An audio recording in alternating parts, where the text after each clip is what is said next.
Donc, on va dire qu'on commence. Vous êtes OK? C'est parfait. Parfait. Allez, c'est parti. Bien. Alors, il m'appartient de faire cette introduction et de vous souhaiter à tous la bienvenue. Donc, aujourd'hui, entrepreneurs, vous avez des questions sur la façon d'organiser votre entreprise dans cette crise sanitaire. Vous vous demandez comment vous allez anticiper le rebond. Notre cabinet d'avocats, WABG et Associés, en partenariat avec l'Union patronale l'UPE 06, et je fais partie du bureau de l'UPE et donc je les remercie pour ce soutien, leur logistique. Et je vous dis aussi, tous entrepreneurs que vous êtes, il y a une organisation syndicale importante qui regroupe à la fois la CPME et le MEDEF. Donc, il y a tout intérêt pour être plus fort de rejoindre l'UPE 06. Donc, nous sommes heureux d'organiser ce jour ce webinaire et de pouvoir répondre à toutes vos questions que vous vous posez dans cette période, j'allais dire atypique, délicate, unique, que nous n'avons jamais connue. En tout cas, moi, ma génération n'a jamais connu et je pense qu'une crise sanitaire de cette ampleur, le XXe siècle n'a pas connu non plus de cette ampleur. Donc, vous allez pouvoir bénéficier lors de ce rendez-vous à distance. Effectivement, ce n'est pas comme si on vous avait à quelques mètres de nous, hein, de l'analyse, de l'expertise de plusieurs professionnels du chiffre et du droit qui aborderont 4 thèmes respectivement. Le premier, comment gérer l'activité partielle et en sortir. C'est mon associé Cédric Bianchi, avocat, qui fera cette intervention. Sauvegarder du cash et plan de reprise d'activité par Dominique Daza, expert comptable associé chez KPMG. Le gel de l'état de cessation des paiements, un accès facilité aux outils juridiques de la prévention des difficultés, c'est maître Nathalie Thomas, administrateur judiciaire, qui interviendra. Et enfin, la vie de l'entreprise continue, et c'est moi qui vous présenterai cet aspect-là. À l'issue de chaque intervention, vous pourrez poser, il y aura un temps pour que vous puissiez poser toutes les questions de façon préférentielle à l'intervenant qui vient de finir. Et Élodie, que vous avez vue, qui est parmi nous, qui est donc responsable du développement commercial du cabinet KPMG, se charge, quant à elle, de lire vos questions, de nous les répercuter pour que nous puissions vous répondre. Et maintenant, je laisse la parole et la place à mon associé pour respecter les mesures de distanciation sociale.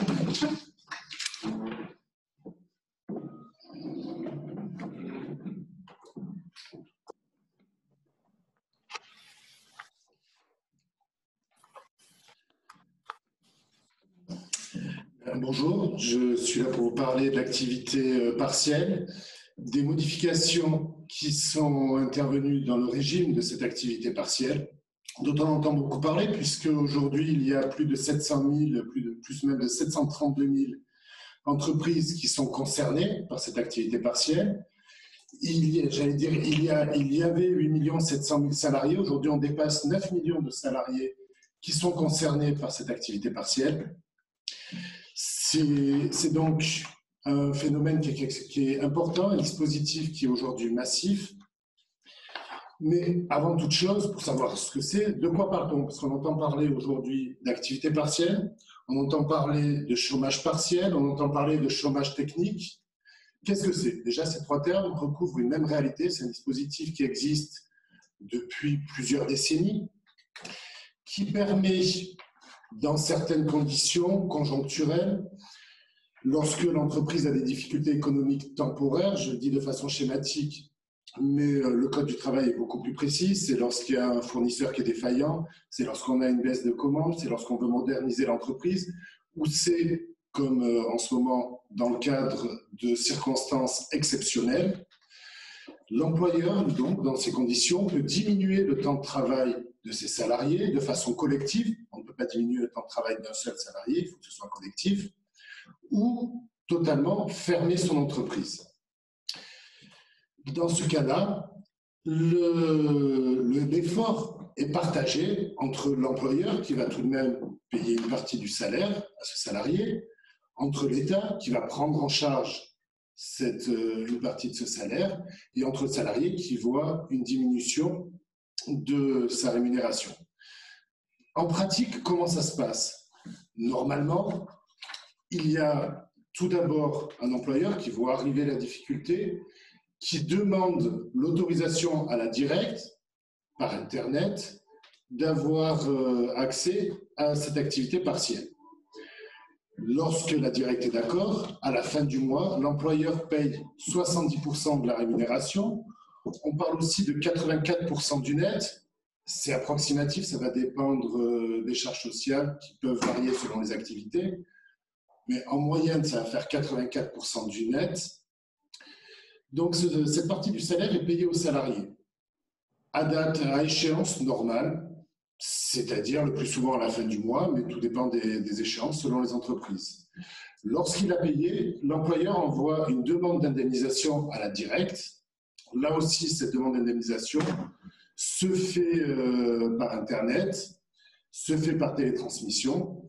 La directe envoie cette demande à une agence, qui est l'agence de services de paiement, l'ASP, qui est censée traiter la demande et reverser l'allocation à l'employeur dans les 12 jours.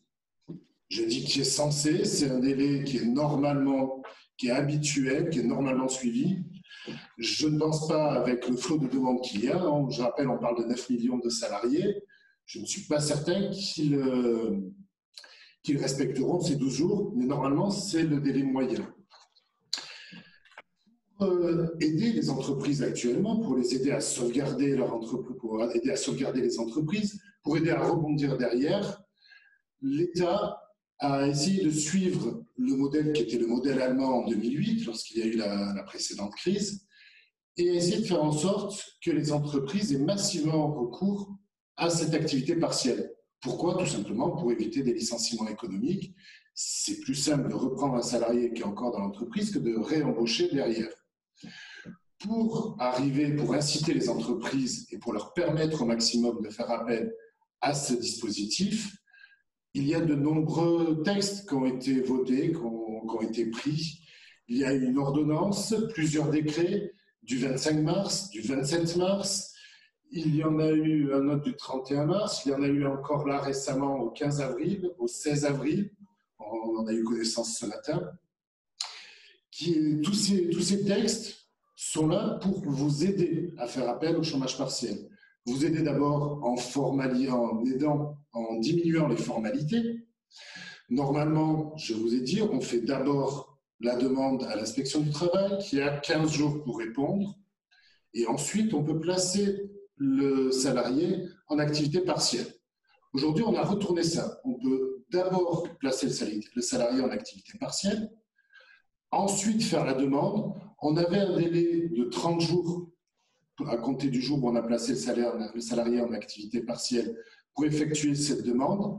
Les serveurs de l'État n'ont pas pu gérer toutes les demandes, qui étaient en trop grand nombre. Ce délai a été récemment, cette semaine, a été étendu au 30 avril. Donc si vous n'avez pas encore fait les demandes d'activité partielle, vous pouvez encore le faire.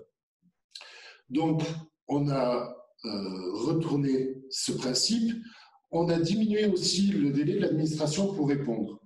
Aujourd'hui, l'administration n'a plus que 15 jours pour répondre, elle a 48 heures. Vous faites votre demande par la télétransmission. Si elle ne répond pas dans les 48 heures, la demande est acceptée. C'est quand même un avantage certain.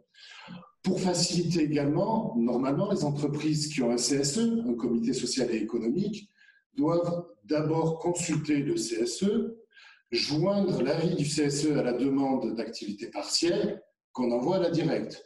Aujourd'hui, non seulement on a 2 mois à compter de la demande pour renvoyer cet avis, mais on a également 2 mois pour consulter le CSE.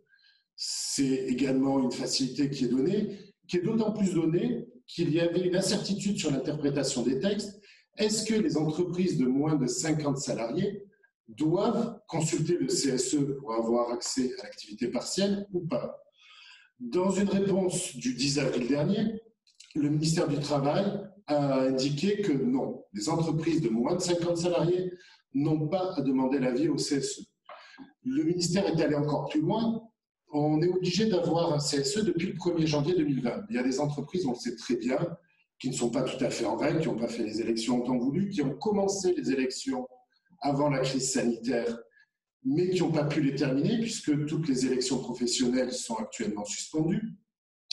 Donc pour ces entreprises-là qui auraient été bloquées, qui n'auraient pas pu faire appel à l'activité partielle, il y a une tolérance qui par le ministère du Travail, donc par l'administration, et ces entreprises vont pouvoir demander l'activité partielle.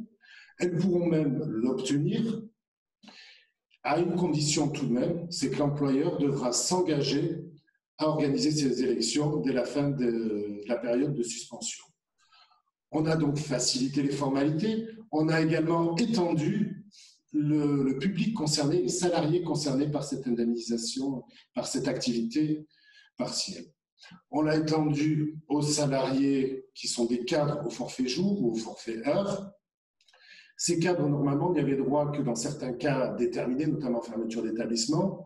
Aujourd'hui, ils y ont droit. Point. L'employeur a le droit de les placer en activité partielle. Les cadres dirigeants, alors attention, je ne parle pas de mandataires sociaux, je parle bien de salariés qui sont cadres dirigeants, ceux-là aussi peuvent avoir droit à l'activité partielle à une condition toutefois, c'est que l'établissement ferme. D'autres secteurs d'activité, les intermittents du spectacle également, ont droit à cette activité partielle. Ça a été largement élargi, la base de salariés touchés a été fortement élargie. La rémunération qui est donnée a également été augmentée. Normalement, lorsque un salarié est en activité partielle, l'employeur doit lui verser 70% du salaire brut, mais il y a un plafond. Là, ce plafond a été très fortement augmenté. L'employé doit verser une indemnité minimale selon le salaire du salarié qui est de 8,03 € par heure, mais le maximum a été porté à 4 SMIC et demi. 4 SMIC et demi, c'est un peu moins de 5 500 € net, c'est quasiment 7 000 €, 6 900 € bruts.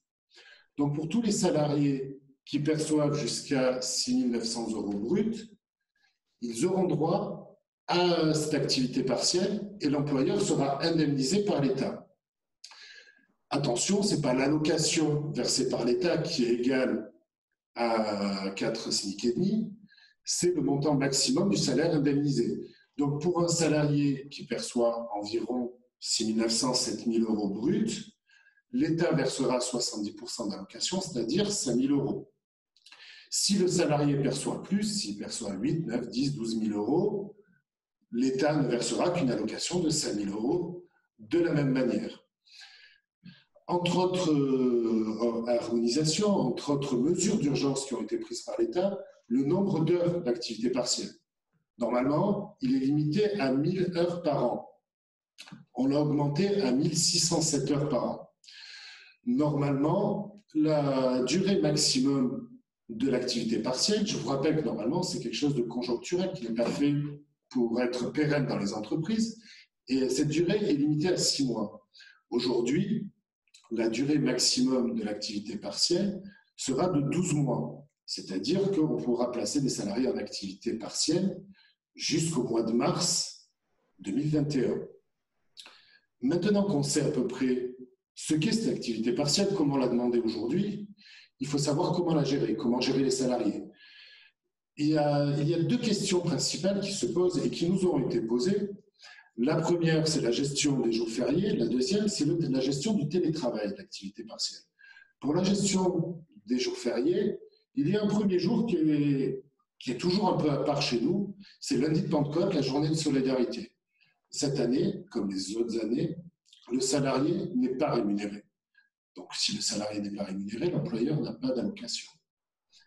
Deuxième possibilité, c'est tous les autres jours fériés. Pâques, le 1er mai, le 8 mai. Le confinement est censé commencer à être levé en mai, mais le 21 mai, il va y avoir encore l'activité partielle.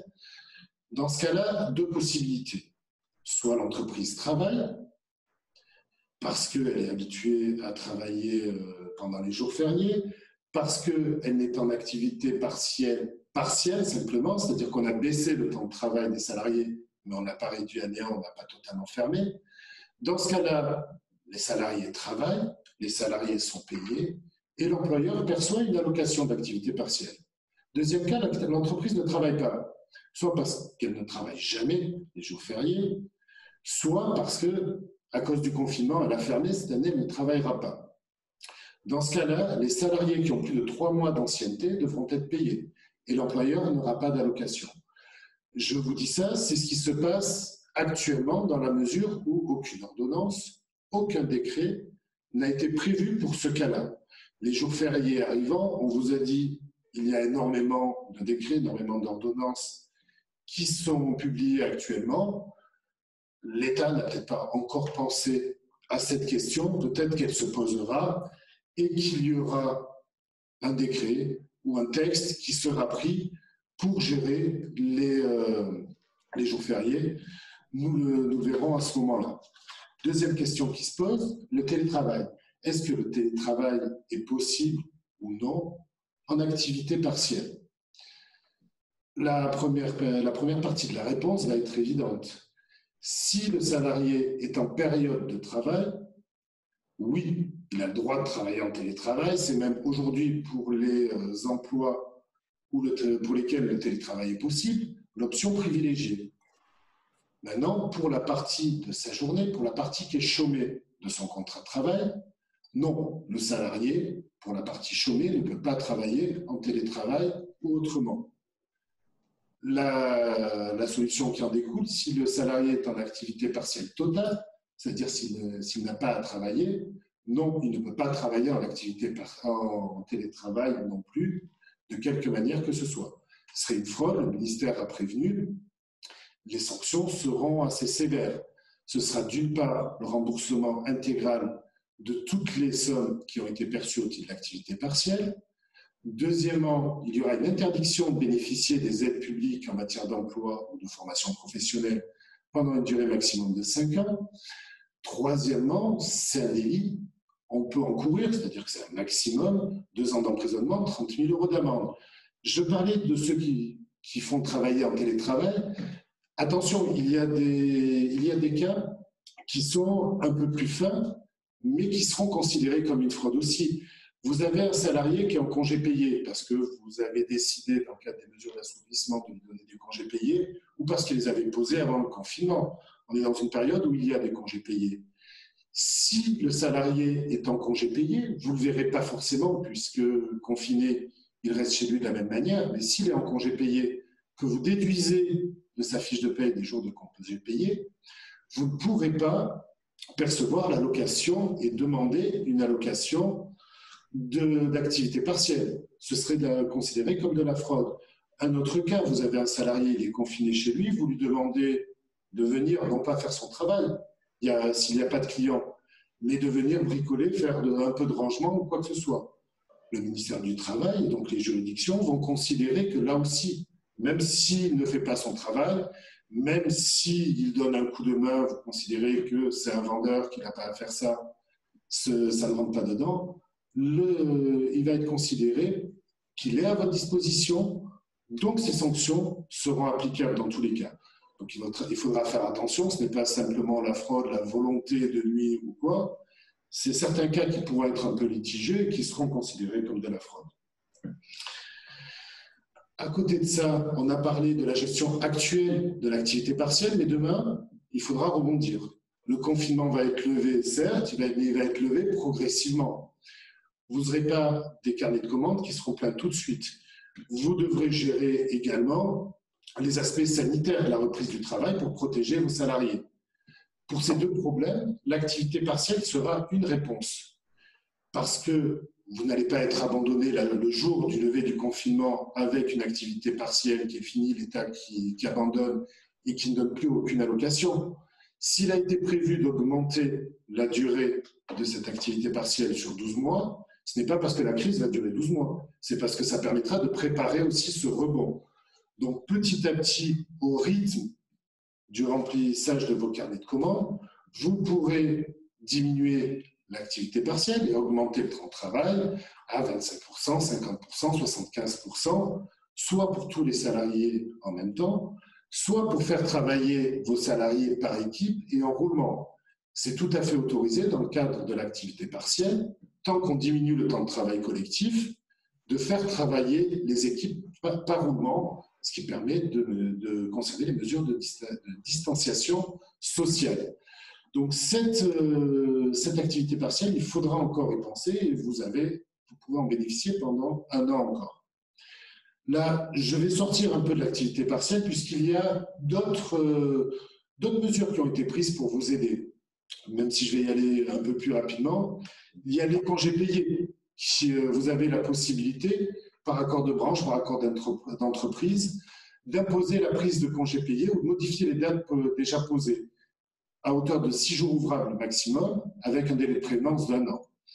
La durée du travail pour certaines sociétés, dans des secteurs qui seront à déterminer par décret ultérieur, vous aurez la possibilité de déroger à la durée maximum de travail qui est actuellement autorisée.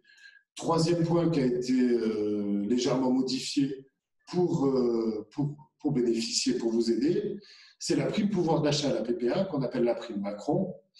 Depuis le 1er avril, il y a des assouplissements. Il n'y a plus d'intéressement obligatoire dans la limite de 1 000 €. La date de versement a été augmentée. Ce sera le 31 août au lieu du 30 juin principalement. Attention, cette prime pouvoir d'achat n'est pas applicable aux fonctionnaires, n'est pas applicable aux agents de service public. Pour ça, il faudrait une loi et un texte est actuellement en rédaction pour ça. En tout état de cause, pour donner cette prime et pour redémarrer, vous allez avoir besoin de cash, mais ça, après vos questions, c'est Dominique Lazin qui va vous en parler. Merci Cédric. Alors, on a une question de notre spectateur anonyme qui n'est plus si anonyme que ça, hein, puisque c'est Jean, qui nous demande, en tant que cadre au forfait jour, comment calcule-t-on l'indemnité d'activité partielle? Alors, c'est une bonne question qui a été réglée aujourd'hui, plus exactement hier. C'est un décret du 16 avril qui a été rendu. Donc, une demi-journée, on considère que c'est 3h30 de travail. Donc, une demi-journée qui n'est pas travaillée, on considère que ça correspond à 3h30. Si c'est une journée qui n'est pas travaillée, on considère que ça correspond à 7 heures non travaillées. Et si c'est une semaine qui n'est pas travaillée, on considère que c'est 35 heures qui ne sont pas travaillées. Donc, en fait, les demi-journées, les journées, les semaines sont converties en heures par décret qui est paru hier et qui est applicable à compter d'aujourd'hui. Super, merci Cédric. Est-ce qu'on peut avoir le texte pour les cadres au nombre de jours? Est-ce que ce sera possible de le faire passer? On pourra, oui, c'est un décret qui a été publié, on pourra le communiquer. Très bien. Est-ce qu'il y aurait d'autres questions? Bon, apparemment, il n'y a pas d'autres questions. Donc, on va passer la parole à Dominique qui va nous parler de la sauvegarde du cash et du plan de reprise d'activité. Ah, si j'ai une question. Si j'ai bien compris, le chômage technique est désormais possible pendant 1 an? C'est ça, pour une durée maximum d'1 an. Ce n'est pas une durée obligatoire, c'est le maximum. Ça permettra justement cette reprise progressive d'activité. Très bien.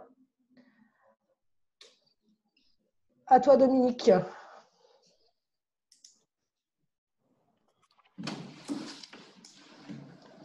Non, Dominique, on ne vous entend pas. Un problème de micro. Ça y est. C'est bon. J'avais oublié le micro. Ouais, parfait. Merci Elodie. Donc, on va parler de continuité d'activité, de faire face et de se préparer au rebond.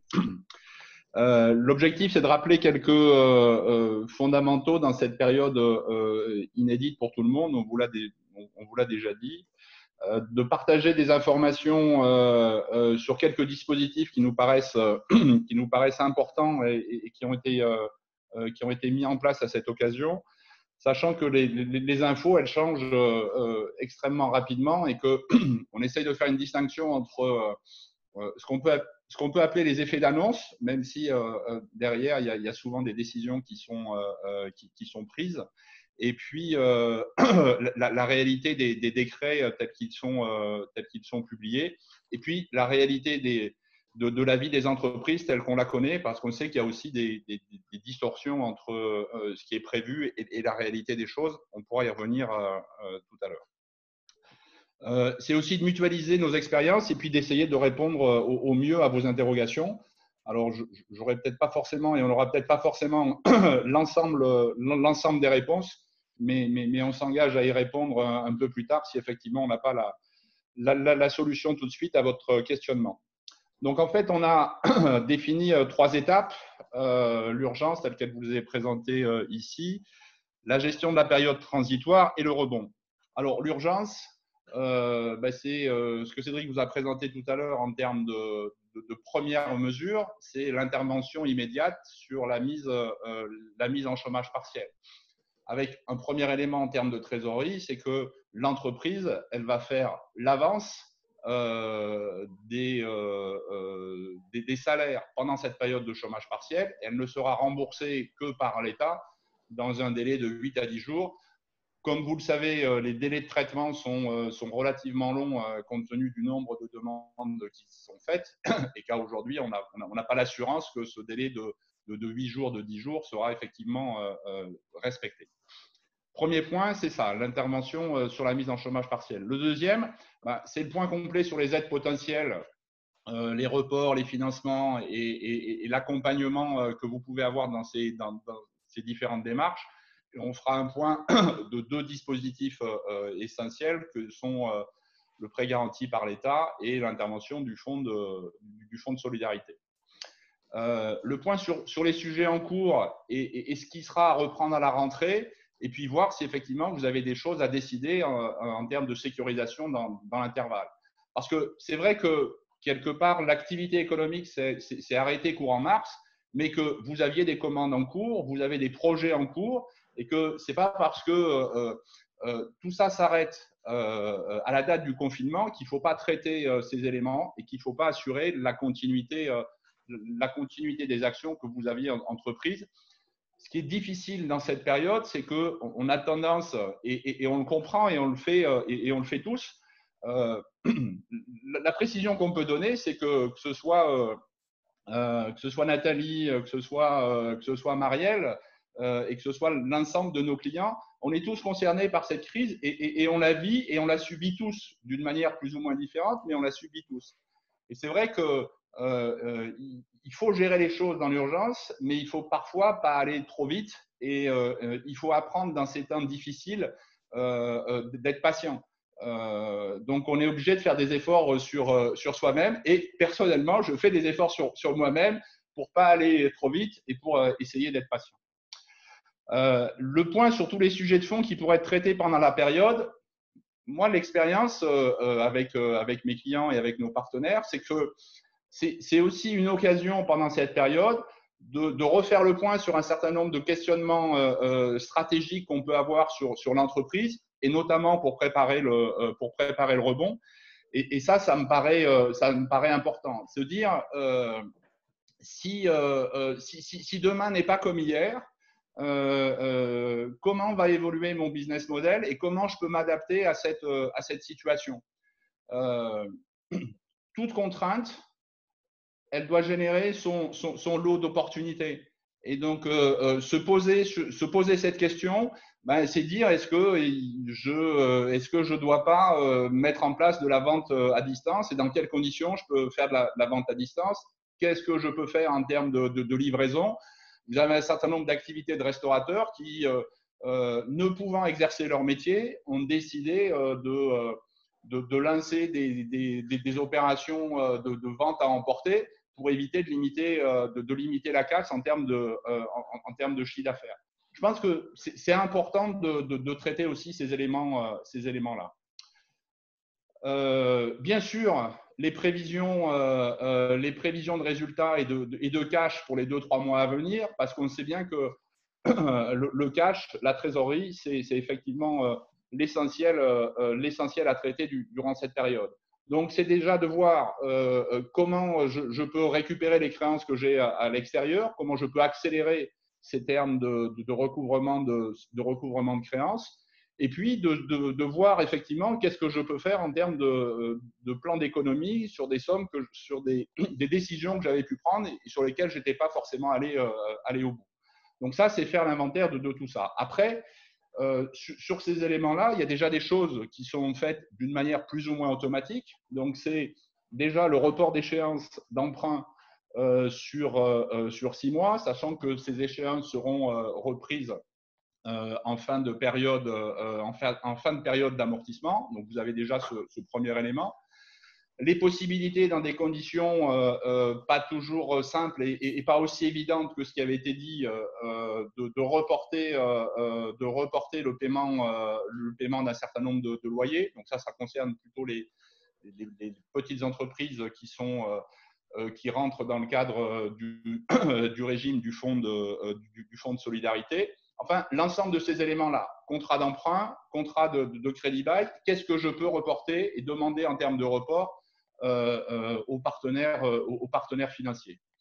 Ensuite, la mise en place d'une cellule de gestion de crise. Alors ça, on a plutôt tendance à penser que ça concerne que les entreprises importantes et structurées.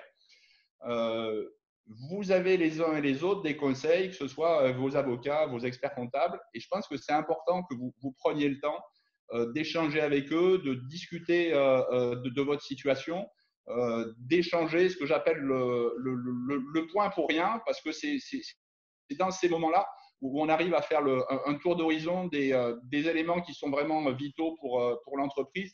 N'hésitez pas à appeler vos conseils habituels et échanger, même si effectivement ils sont un peu débordés, mais ils sont là pour ça, ils sont là pour vous accompagner et c'est important de le faire. Ensuite, la revue de quelques contrats stratégiques. Ça, c'est selon la taille de l'entreprise. Qu'est-ce que vous avez comme activité, comme contrat? C'est quoi les conditions? C'est quoi les petites lignes qui sont écrites dans vos différents contrats pour voir effectivement s'il y a des conséquences immédiates sur la situation de l'entreprise. Alors, sur la mise en place d'un management de crise, ça nous paraît aussi important. C'est ce qu'on a dit en termes de définition d'une cellule de crise. Pour organiser votre gouvernance et vérifier les process clés en situation de crise. On est dans une situation, on l'a dit, inédite et on sait que ça augmente le risque. La préservation du cash, c'est aussi la préservation des circuits de décision qui autorisent les commandes, qui autorisent les dépenses, et ça suppose de recentraliser ça sur vous en tant que chef d'entreprise pour éviter des fuites de cash. On sait que l'ensemble et vous avez dû être au courant de ces éléments-là, on est dans une période où la cybercriminalité a tendance aussi à augmenter et donc il faut verrouiller les choses et être relativement vigilant sur ces points, puisque les malfrats sont toujours présents et ne connaissent pas la crise. Au contraire, en général, ils en profitent. Bien sûr, on est dans une période, alors après, c'est un expert comptable qui vous dit ça, donc je ne vais pas vous dire que la comptabilité, ce n'est pas quelque chose d'important et que le reporting, ce n'est pas quelque chose d'important. On est dans une période où c'est fondamental. Donc, c'est d'essayer de voir et d'essayer d'avoir les informations de manière à ce que vous soyez sûr que l'ensemble de votre comptabilité et l'ensemble de votre suivi vous donne de l'information en temps réel parce que c'est important. Donc, le résumé par rapport à ça, c'est de vérifier votre organisation, vérifier vos process de décision, qui décide, qui paye, et vérifier la disponibilité de votre système d'information. C'est globalement ce qu'on appelle dans les entreprises importantes le plan de continuation d'activité. C'est comment j'assure la continuité du service et la continuité des moyens d'information dont j'ai besoin pour pouvoir avancer. Ça suppose on parlait d'activité partielle, ça suppose, quand on est en télétravail, de pouvoir suivre le travail qui est fait par les salariés, leur disponibilité, le fait que s'ils sont en congé, ils sont effectivement en congé et ils sont pas sur d'autres activités. Alors, on voulait faire un focus sur deux éléments. Et effectivement, on a donc le prêt garanti par l'État. Alors, le prêt garanti par l'État, il est limité à 25% du chiffre d'affaires de l'exercice 2019. Il est en général, il suppose que votre notation, que vos capitaux propres soient supérieurs à la moitié du capital. C'est une des conditions essentielles. C'est aussi pour ça que vous avez un certain nombre de demandes qui sont faites auprès des banques et qui sont refusées. parce qu'on considère que la situation de l'entreprise n'est pas suffisamment forte pour assumer à terme le paiement de ce futur prêt. Les conditions de ce prêt garanti par l'État, c'est une absence de remboursement pendant 12 mois et à l'issue de cette période de 12 mois, la possibilité soit de le rembourser d'une manière immédiate, comme un crédit de trésorerie classique, soit d'avoir un amortissement sur 5 ans de ce prêt. Bien entendu, dans la démarche, vous vous adressez à votre banque et c'est la banque qui va vous donner l'autorisation et vous donner les clés qui vous permettront après de l'instruction de la demande auprès de la BPI. La garantie de la BPI étant assurée sur la base d'une commission à 0,25 du montant du prêt sur la première année. Et si le prêt est amortissable, la cotisation va augmenter. Sur les conditions de ce prêt, alors c'est un prêt qui est une des remarques qu'on a aujourd'hui sur les premiers retours de PGE, c'est qu'on a des taux d'intérêt qui peuvent être différents de banque à banque.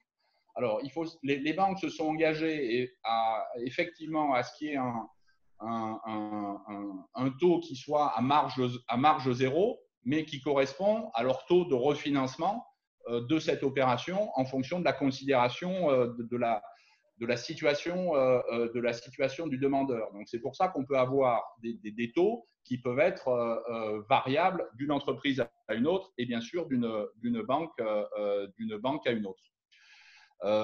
Voilà sur les éléments essentiels. Quand vous êtes sur une entreprise innovante, donc en général sans chiffre d'affaires, on n'est pas sur la base de 25% du chiffre d'affaires, mais on est sur 2 fois la masse salariale réalisée sur l'exercice 2019. Et pour les entreprises qui sont créées à compter du 1er janvier 2019, la masse salariale de la France est estimée sur les premières années d'activité. Alors, tout ça, c'est des plafonds. Il faut demander ce dont vous avez besoin. C'est-à-dire que si votre demande, elle correspond effectivement au montant maximum à 25% du chiffre d'affaires, mais si ce besoin est trop important par rapport à la réalité de votre besoin, ben, la banque va vous le refuser. Et puis, il y a un élément qui est important, même si c'est difficile, c'est que ce prêt, à un moment donné, qui risque d'être consolidé en moyen terme, il faut prouver que vous ayez la capacité de le rembourser. Et ça reste un des éléments importants. Aujourd'hui, en statistique, on a sur la France entière 187 000 dossiers qui ont été acceptés et on a 8 000 prêts qui ont été refusés par les banques. Si vous avez ce refus des banques, alors vous avez toujours la possibilité de faire appel à la médiation du crédit. Et la médiation du crédit va instruire votre dossier alors sur des durées relativement qu'on peut trouver longues dans la période, mais qui sont entre 8 et 15 jours, de manière à débloquer la situation si effectivement votre demande est justifiée. Donc voilà sur les prêts bénéficiant de la garantie d'État. Les coûts, on a vu, et les démarches, vous contactez votre banque. En fonction de la situation, l'entreprise, vous aurez votre code via la BPI et vous allez avoir l'attestation. Les fonds sont débloqués assez rapidement. À aujourd'hui, on a déjà un certain nombre de prêts dont les demandes ont été faites la semaine dernière et qui sont déjà débloqués. Alors, donc après, là, on a dû avoir un défaut de slide. On avait un deuxième élément qui était sur le fonds de solidarité. Alors, le fonds de solidarité, il concerne plus les petites entreprises et c'est ça qui permet de débloquer un montant qui fait de l'ordre de 2 500 euros et que sur ces éléments-là,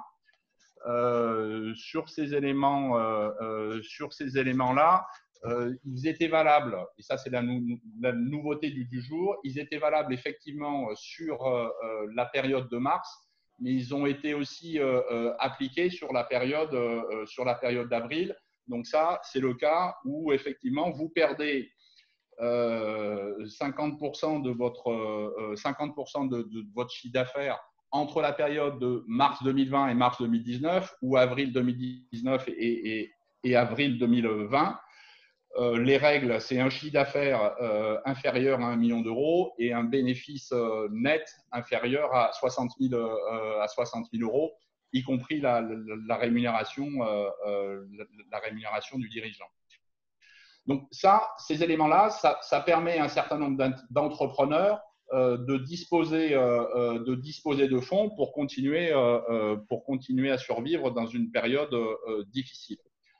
En termes de prévision, un petit rappel sur les prévisions de trésorerie. Ce qu'on vous conseille, c'est d'établir vos prévisions de trésorerie d'une manière normale, c'est-à-dire comme s'il n'y avait pas la crise du Covid-19, et après de prendre en compte la crise du Covid-19, c'est-à-dire l'impact sur votre niveau d'activité de cette crise. Ce qui vous permet de mettre en avant le chiffre d'affaires auquel vous vous attendiez et puis les pertes du chiffre d'affaires liées à la crise.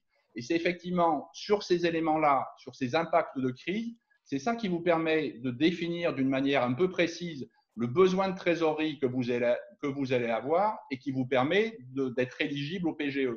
Ça nous paraît excessivement important parce que ça vous permet de bien calibrer votre demande et d'éviter des refus des banquiers. Donc ça, c'est quelque chose qui nous paraît effectivement important. Donc, vos prévisions de trésorerie, c'est l'existant au jour du confinement, l'impact du coronavirus avec l'impact sur votre chiffre d'affaires, le chiffre d'affaires en moins. Si vous avez du chiffre d'affaires en moins, ça veut dire que vous aurez un certain nombre d'achats en moins.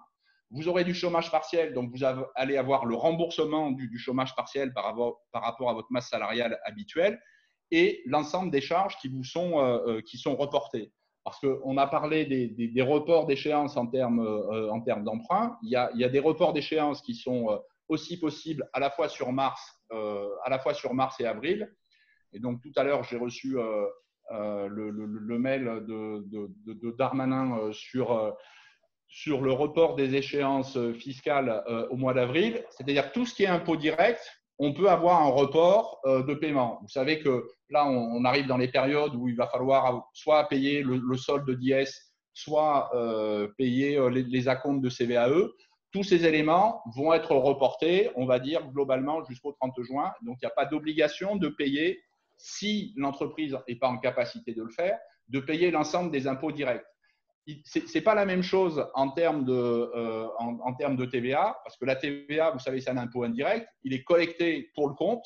Donc, celui-là, vous ne pouvez pas, sauf situation exceptionnelle, pouvoir reporter cette somme-là.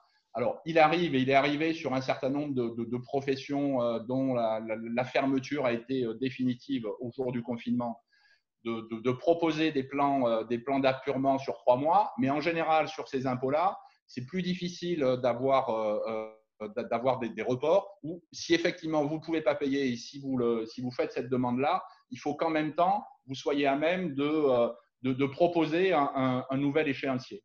En revanche, pour tout ce qui est impôt direct, que ce soit sur les dépenses d'avril ou sur les dépenses de mai, tout ça va pouvoir, si l'entreprise n'est pas en capacité de les payer, bien entendu, la possibilité de les reporter jusqu'au mois de juin. Ça concerne CVAE et ça concerne l'IS.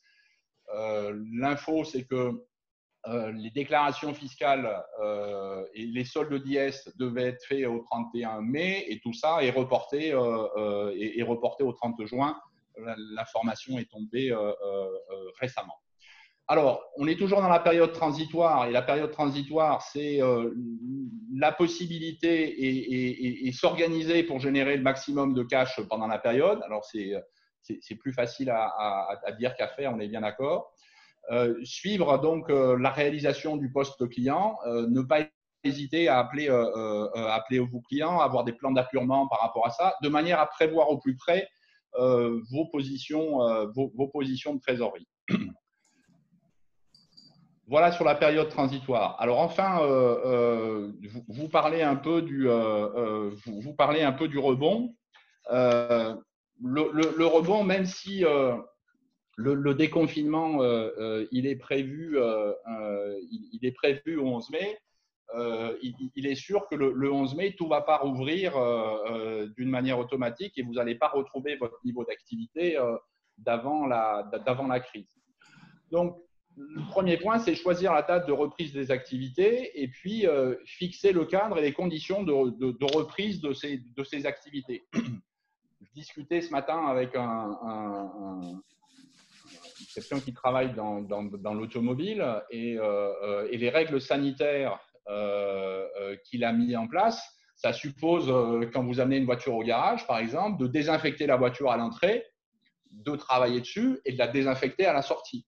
Donc, c'est vrai qu'une intervention qui, avant le confinement, prenait 1 heure ou 2 heures, elle va prendre 1 heure ou 2 heures de plus. Donc, les niveaux de productivité et donc les niveaux de marge que vous allez dégager, même après la période de reprise, ça ne va pas être les mêmes que ceux qu'on constatait avant.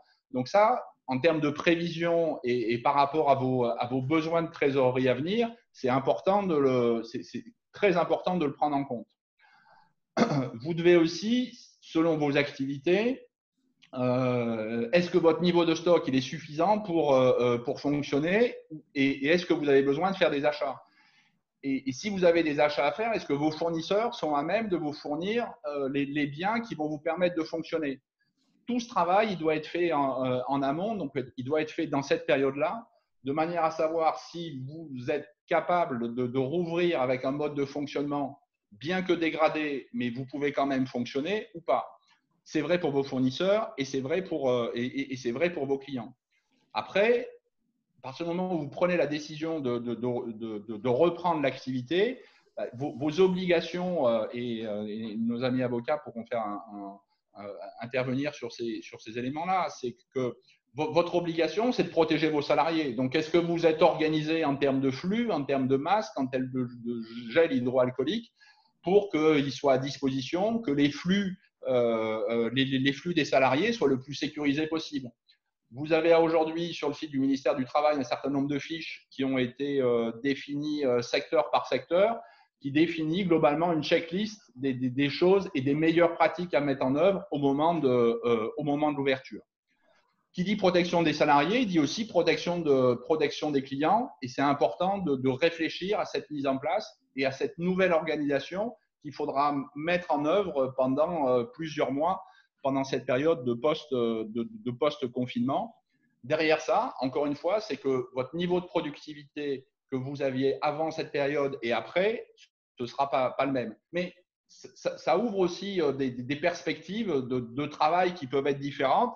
C'est augmenter les plages d'ouverture, c'est avoir des flux qui vont être gérés d'une manière plus continue sur la journée.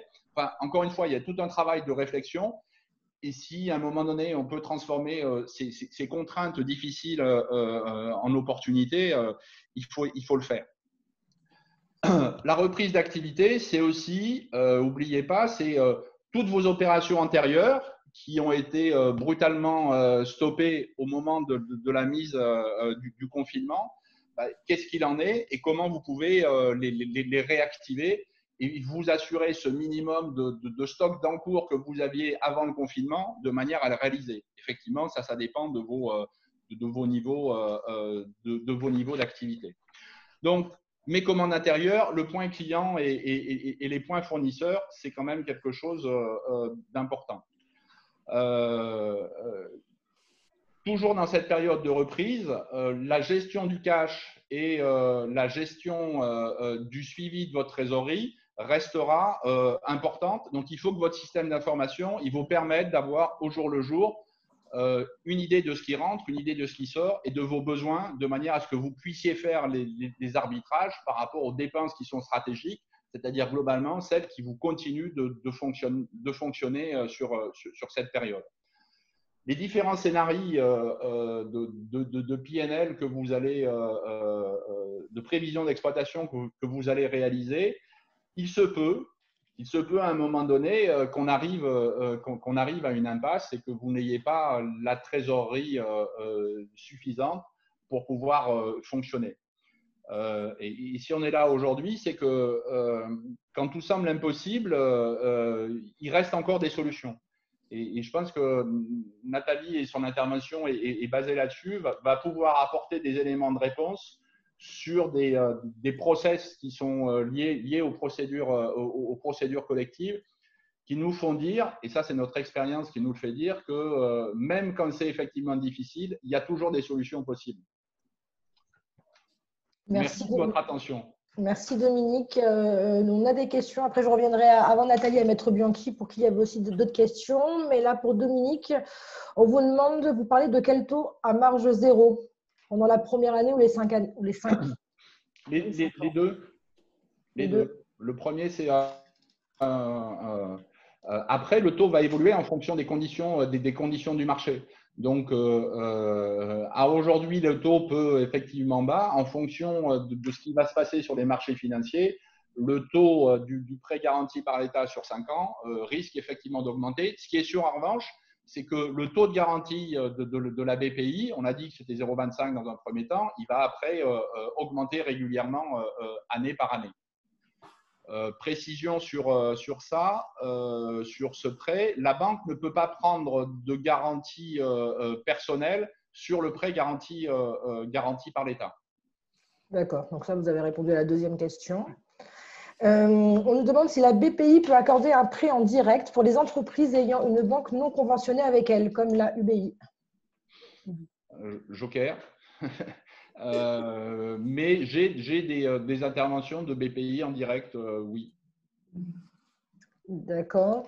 Et nous avons une autre personne qui nous dit: est-ce que c'est le dernier bénéfice imposable connu? Je n'ai pas arrêté les comptes le 31 décembre 2019. Si on a de la trésorerie, doit-on demander un report des impôts directs? Alors, si vous avez la trésorerie pour payer vos impôts, vos impôts directs, ben, vous n'avez pas de raison de ne pas les payer. Après, encore une fois, c'est par rapport à la reprise d'activité, quel est le niveau de trésorerie qui vous sera nécessaire pour fonctionner en situation dégradée. Vous avez la possibilité aujourd'hui d'avoir ces reports d'impôts directs. Et si vous avez besoin de cette trésorerie pour redémarrer, pour reconstituer votre besoin en fonds de roulement, il faut le garder pour le fonctionnement de l'entreprise. Encore une fois, il y a des possibilités de faire un certain nombre d'économies de report. Soit l'entreprise n'en a pas besoin parce qu'elle a la trésorerie suffisante, et dans ce cas-là, ça ne se justifie pas.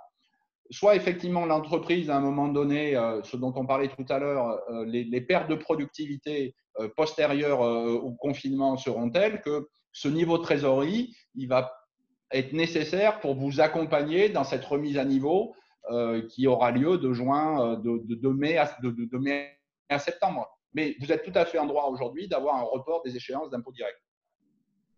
Très bien, merci. Donc, pas de garantie personnelle, mais quid d'une garantie réelle ou autre?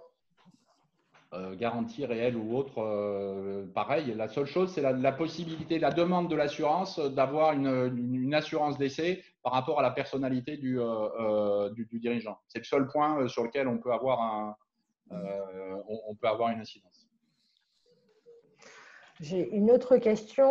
Pour le prêt garanti par l'État, si je décide au bout d'un an de ne pas rembourser tout de suite, mais plutôt sur 5 ans, comment connaître le taux indirect, le taux d'intérêt, pardon?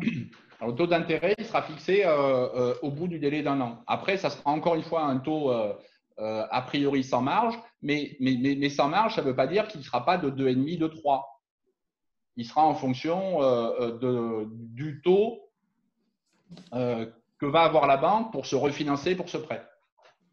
Mais il sera à marge zéro. Très bien. Apparemment, je n'ai pas d'autres questions. Ah si, pour l'aide à 1 500 €, est-ce que c'est le dernier bénéfice imposable connu, donc celui de 2018?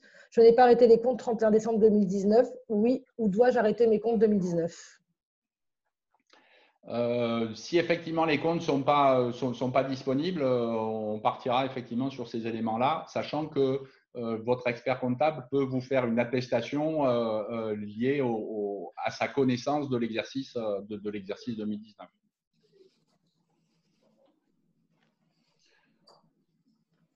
Apparemment, nous sommes bons dans les questions. Je reviens juste à Cédric. On avait des questions qui sont arrivées après. Des licenciements économiques peuvent-ils remettre en cause le bénéfice du chômage partiel a posteriori?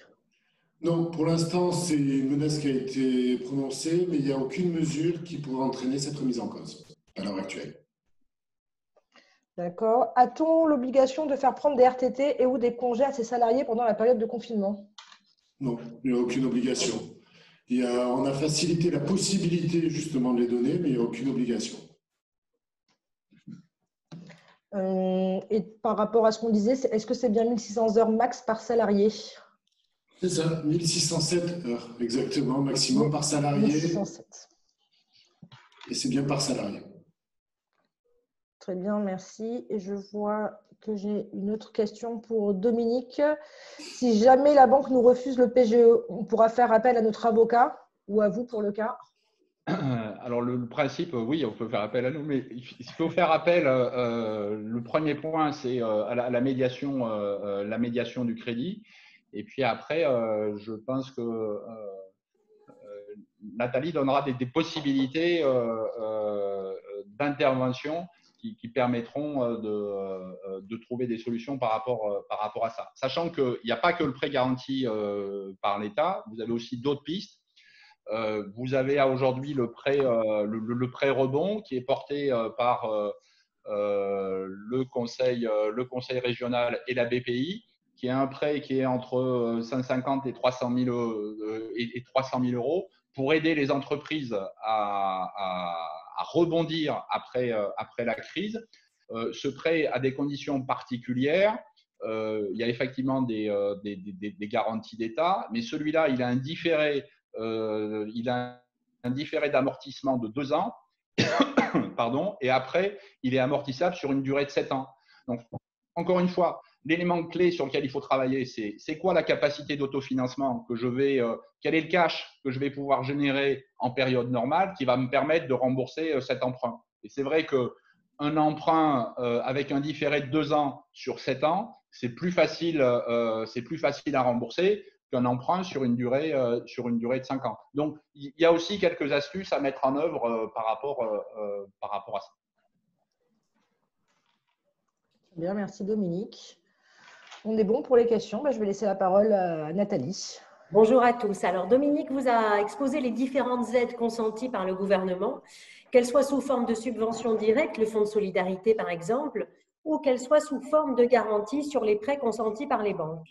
Alors, ces aides, elles ont été encadrées par la Commission européenne qui a exclu de ce dispositif les entreprises en difficulté.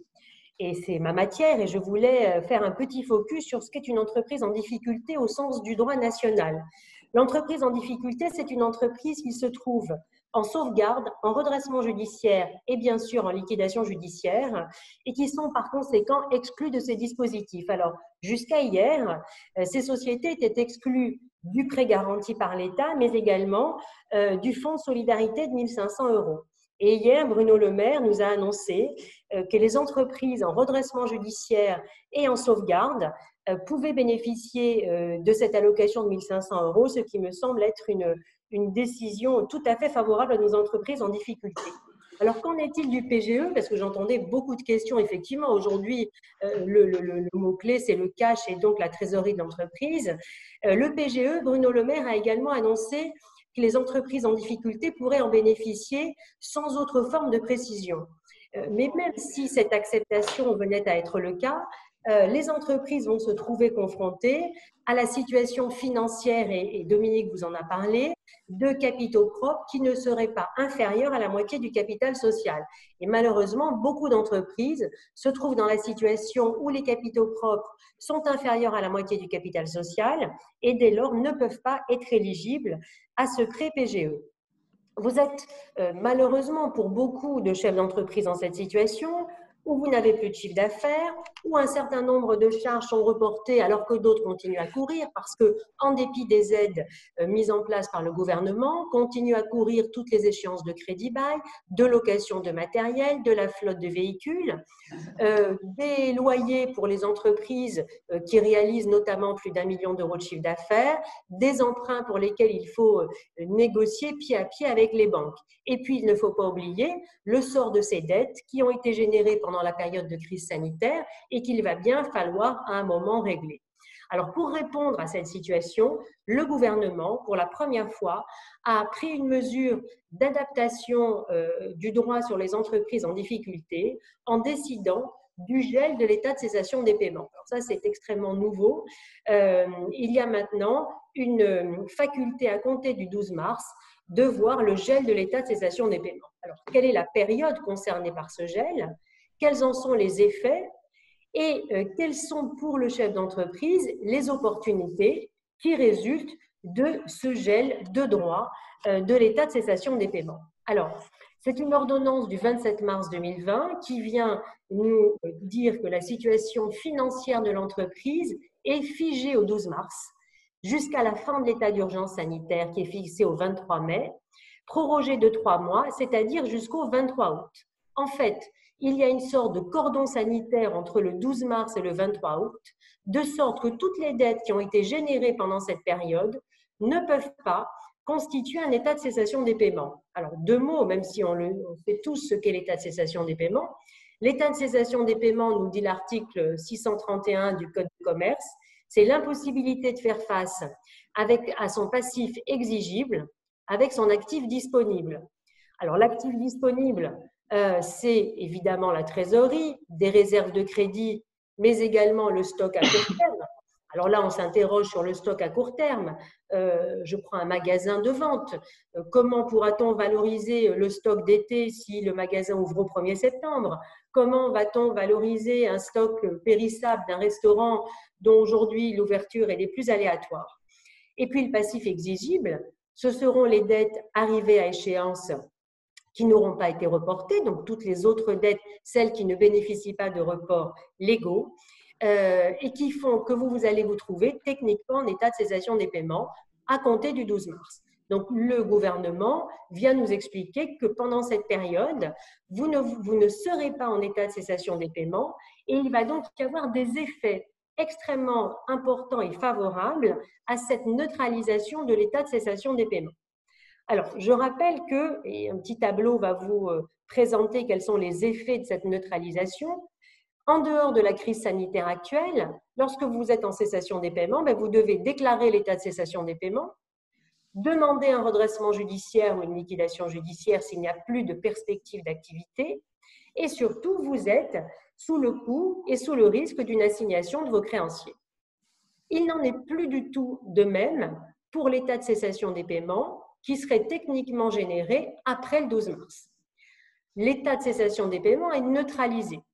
Qu'est-ce que ça veut dire? Ça veut dire qu'il y a une suspension de l'obligation de déposer le bilan, mais il y a également la neutralisation de toute assignation de vos créanciers. Or, dans la pratique, et notamment les créanciers sociaux sont rapidement présents pour assigner nos chefs d'entreprise en redressement judiciaire. Vous allez pouvoir également, et on va en parler, accéder aux mesures de prévention prévues par le Code de commerce. Et vous avez également la possibilité d'accéder aux mesures de soutien prévues par le gouvernement. Alors, j'ai rappelé quand même les quelques mesures de soutien mises en place par le gouvernement. Jusqu'à présent, seules les entreprises qui n'étaient pas en difficulté pouvaient bénéficier du fonds de solidarité. Aujourd'hui, c'est étendu. Les prêts garantis par l'État, pour l'instant, si vous étiez amené à être en sauvegarde ou en redressement judiciaire, vous ne pourriez pas en bénéficier. Donc, c'est tout l'intérêt, si une procédure était ouverte, de maintenir une procédure de prévention. Et enfin, vous bénéficiez de tous les reports de charges fiscales, sociales, on en a parlé, factures de gaz, électricité, eau et chômage partiel. Alors, j'imagine bien que vous avez tous, les uns et les autres, déjà mis en place toutes les procédures et les délais de paiement qui vous ont été proposés et pour lesquels vous avez été assistés par vos conseils.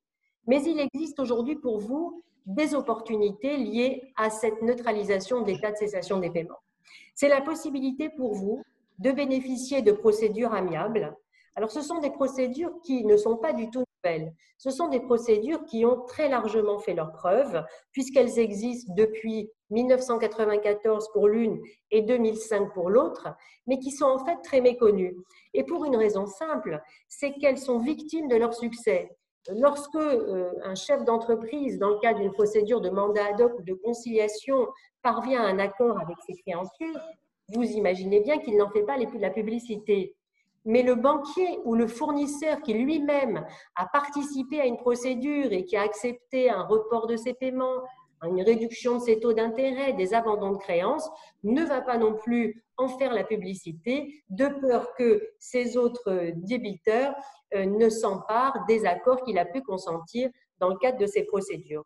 Donc, je voulais vous exposer comment aujourd'hui cette mesure de gel de l'état de cessation des paiements va permettre à tous les chefs d'entreprise de bénéficier légalement de ces procédures de mandat ad hoc et de conciliation qui, du fait technique de la fermeture des entreprises, leur seraient fermées. Et quand on lit la décision du gouvernement, la décision qui a été prise de geler l'état de cessation des paiements, c'est notamment pour que le dirigeant ne soit pas sanctionné pour ne pas avoir déposé le bilan, mais c'est aussi pour l'inciter à ces mesures préventives. Alors, rapidement, vous avez un tableau dans lequel j'ai présenté, non, juste avant, pardon, le tableau précédent, on reste là-dessus, merci, dans lequel je présente le mandat ad hoc et la conciliation. Alors, simplement, il faut savoir que ce sont des procédures de traitement amiable, confidentiel, c'est-à-dire qu'aucune publicité dans un journal d'annonce légale ou sur le CABIS n'est faite lorsqu'il y a ouverture d'un mandat ad hoc ou d'une conciliation. Ce sont également des procédures qui ne peuvent être demandées que par le chef d'entreprise et qui se réfléchissent en amont à l'occasion de rendez-vous confidentiels avec le chef d'entreprise, l'expert comptable, l'avocat et un administrateur, un mandataire de justice. Quels sont les avantages de ces procédures? Alors, tout d'abord, il y a des avantages communs.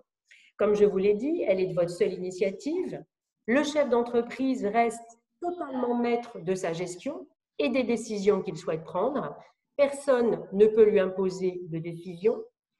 C'est une procédure également dans laquelle le chef d'entreprise cible les créanciers ou co-contractants avec lesquels il souhaite entrer en négociation. Je vais vous donner un exemple simple. Vous avez une franchise, vous souhaitez renégocier le montant de votre franchise, vous n'avez pas du tout l'intention que tous vos créanciers soient informés, d'ailleurs vous n'avez pas plus de difficultés que cela, eh bien on va cibler sur les discussions avec le franchiseur.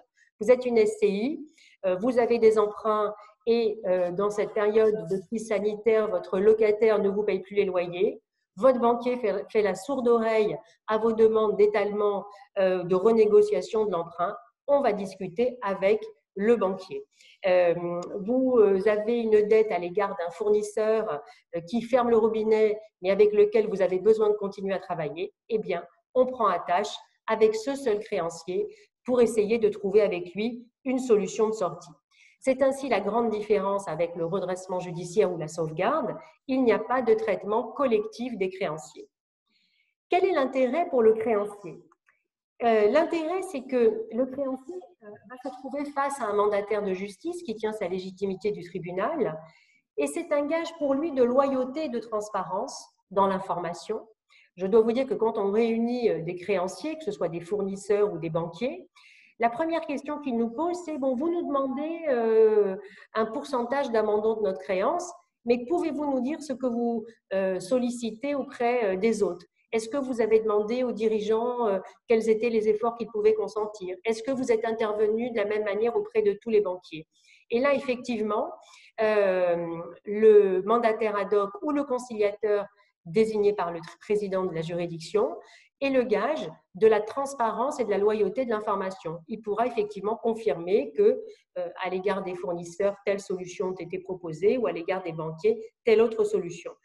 Parce que la reprise de votre activité, et Dominique en a parlé, c'est aussi la reprise de la confiance. C'est-à-dire que demain, pour réouvrir, il va falloir que les entreprises reprennent des commandes. Comme je le disais tout à l'heure, vous êtes un magasin de prêt-à-porter, vous n'allez pas vendre au mois de septembre votre collection d'été. Vous êtes même un restaurant, vous n'allez pas proposer le même menu en octobre qu'en juillet.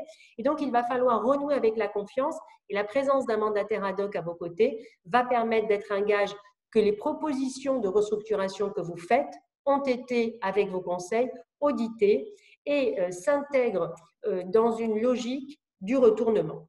Alors après, quelle est la différence entre ces deux procédures? Je ne rentrerai pas dans le détail, je répondrai à vos questions bien sûr, mais la différence, c'est la souplesse tout d'abord. Le mandat ad hoc est très souple.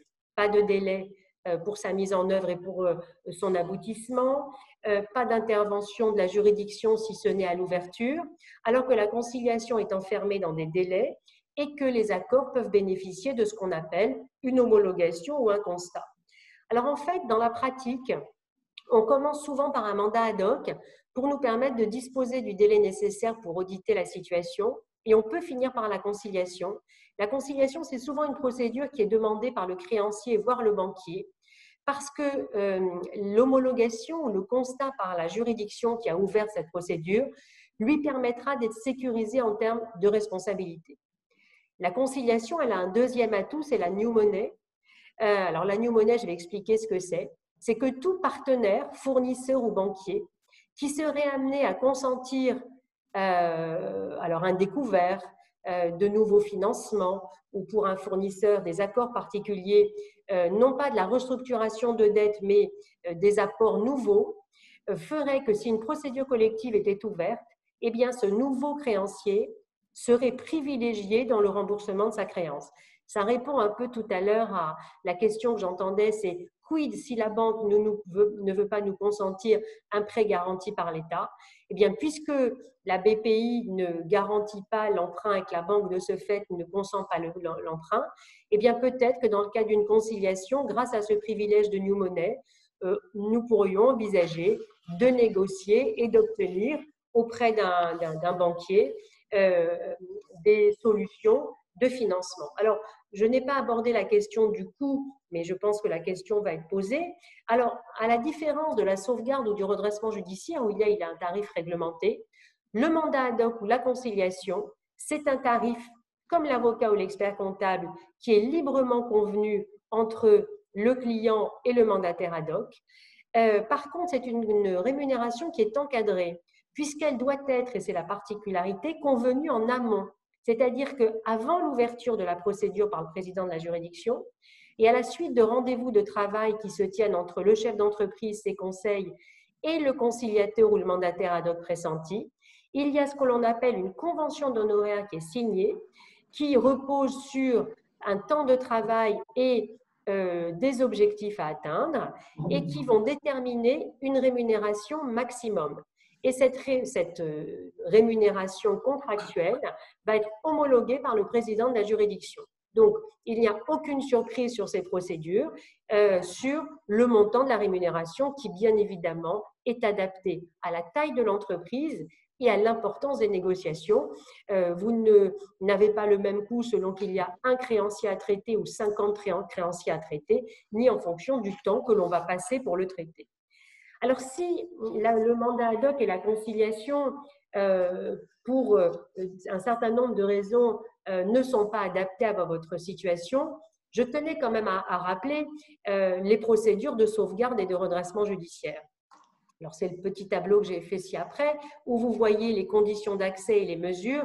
Mais en deux mots, le redressement judiciaire, l'essentiel, c'est que c'est un outil de restructuration de la masse salariale.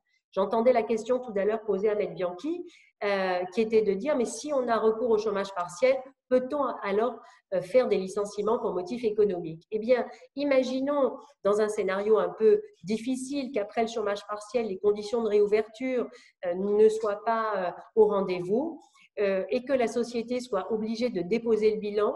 Elle pourra bénéficier de ce qu'on appelle la prise en charge par l'AGS du paiement de ses salaires. Et le redressement judiciaire, ce n'est pas la mort de l'entreprise. Le redressement judiciaire, ça peut permettre à nouveau de bénéficier d'une période de répit pour présenter un plan de redressement. Je parlerai enfin évidemment de la sauvegarde, qui est en fait une procédure qui, elle, est judiciaire et collective, mais dans laquelle le chef d'entreprise conserve la main.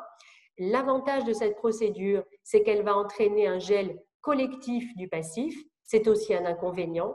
Mais toutes ces procédures, avant d'être ouvertes, doivent faire l'objet d'une analyse détaillée et personnalisée de la situation. Aucune entreprise ne se ressemble, aucun cas ne se ressemble et chaque procédure va répondre à un certain nombre de critères.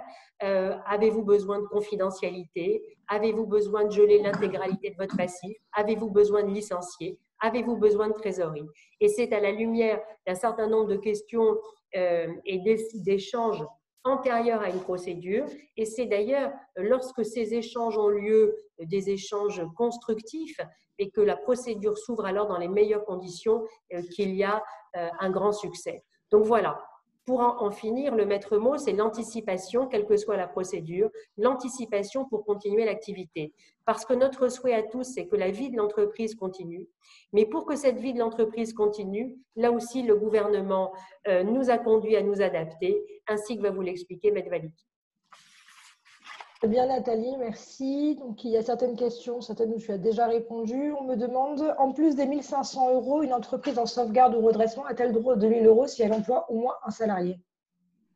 Alors, pour l'instant, il n'y a pas eu de précision. C'est-à-dire que jusqu'à présent, les sociétés en sauvegarde ou redressement judiciaire étaient exclues de toutes les aides parce que la Commission européenne considérait qu'il y avait en fait une concurrence déloyale.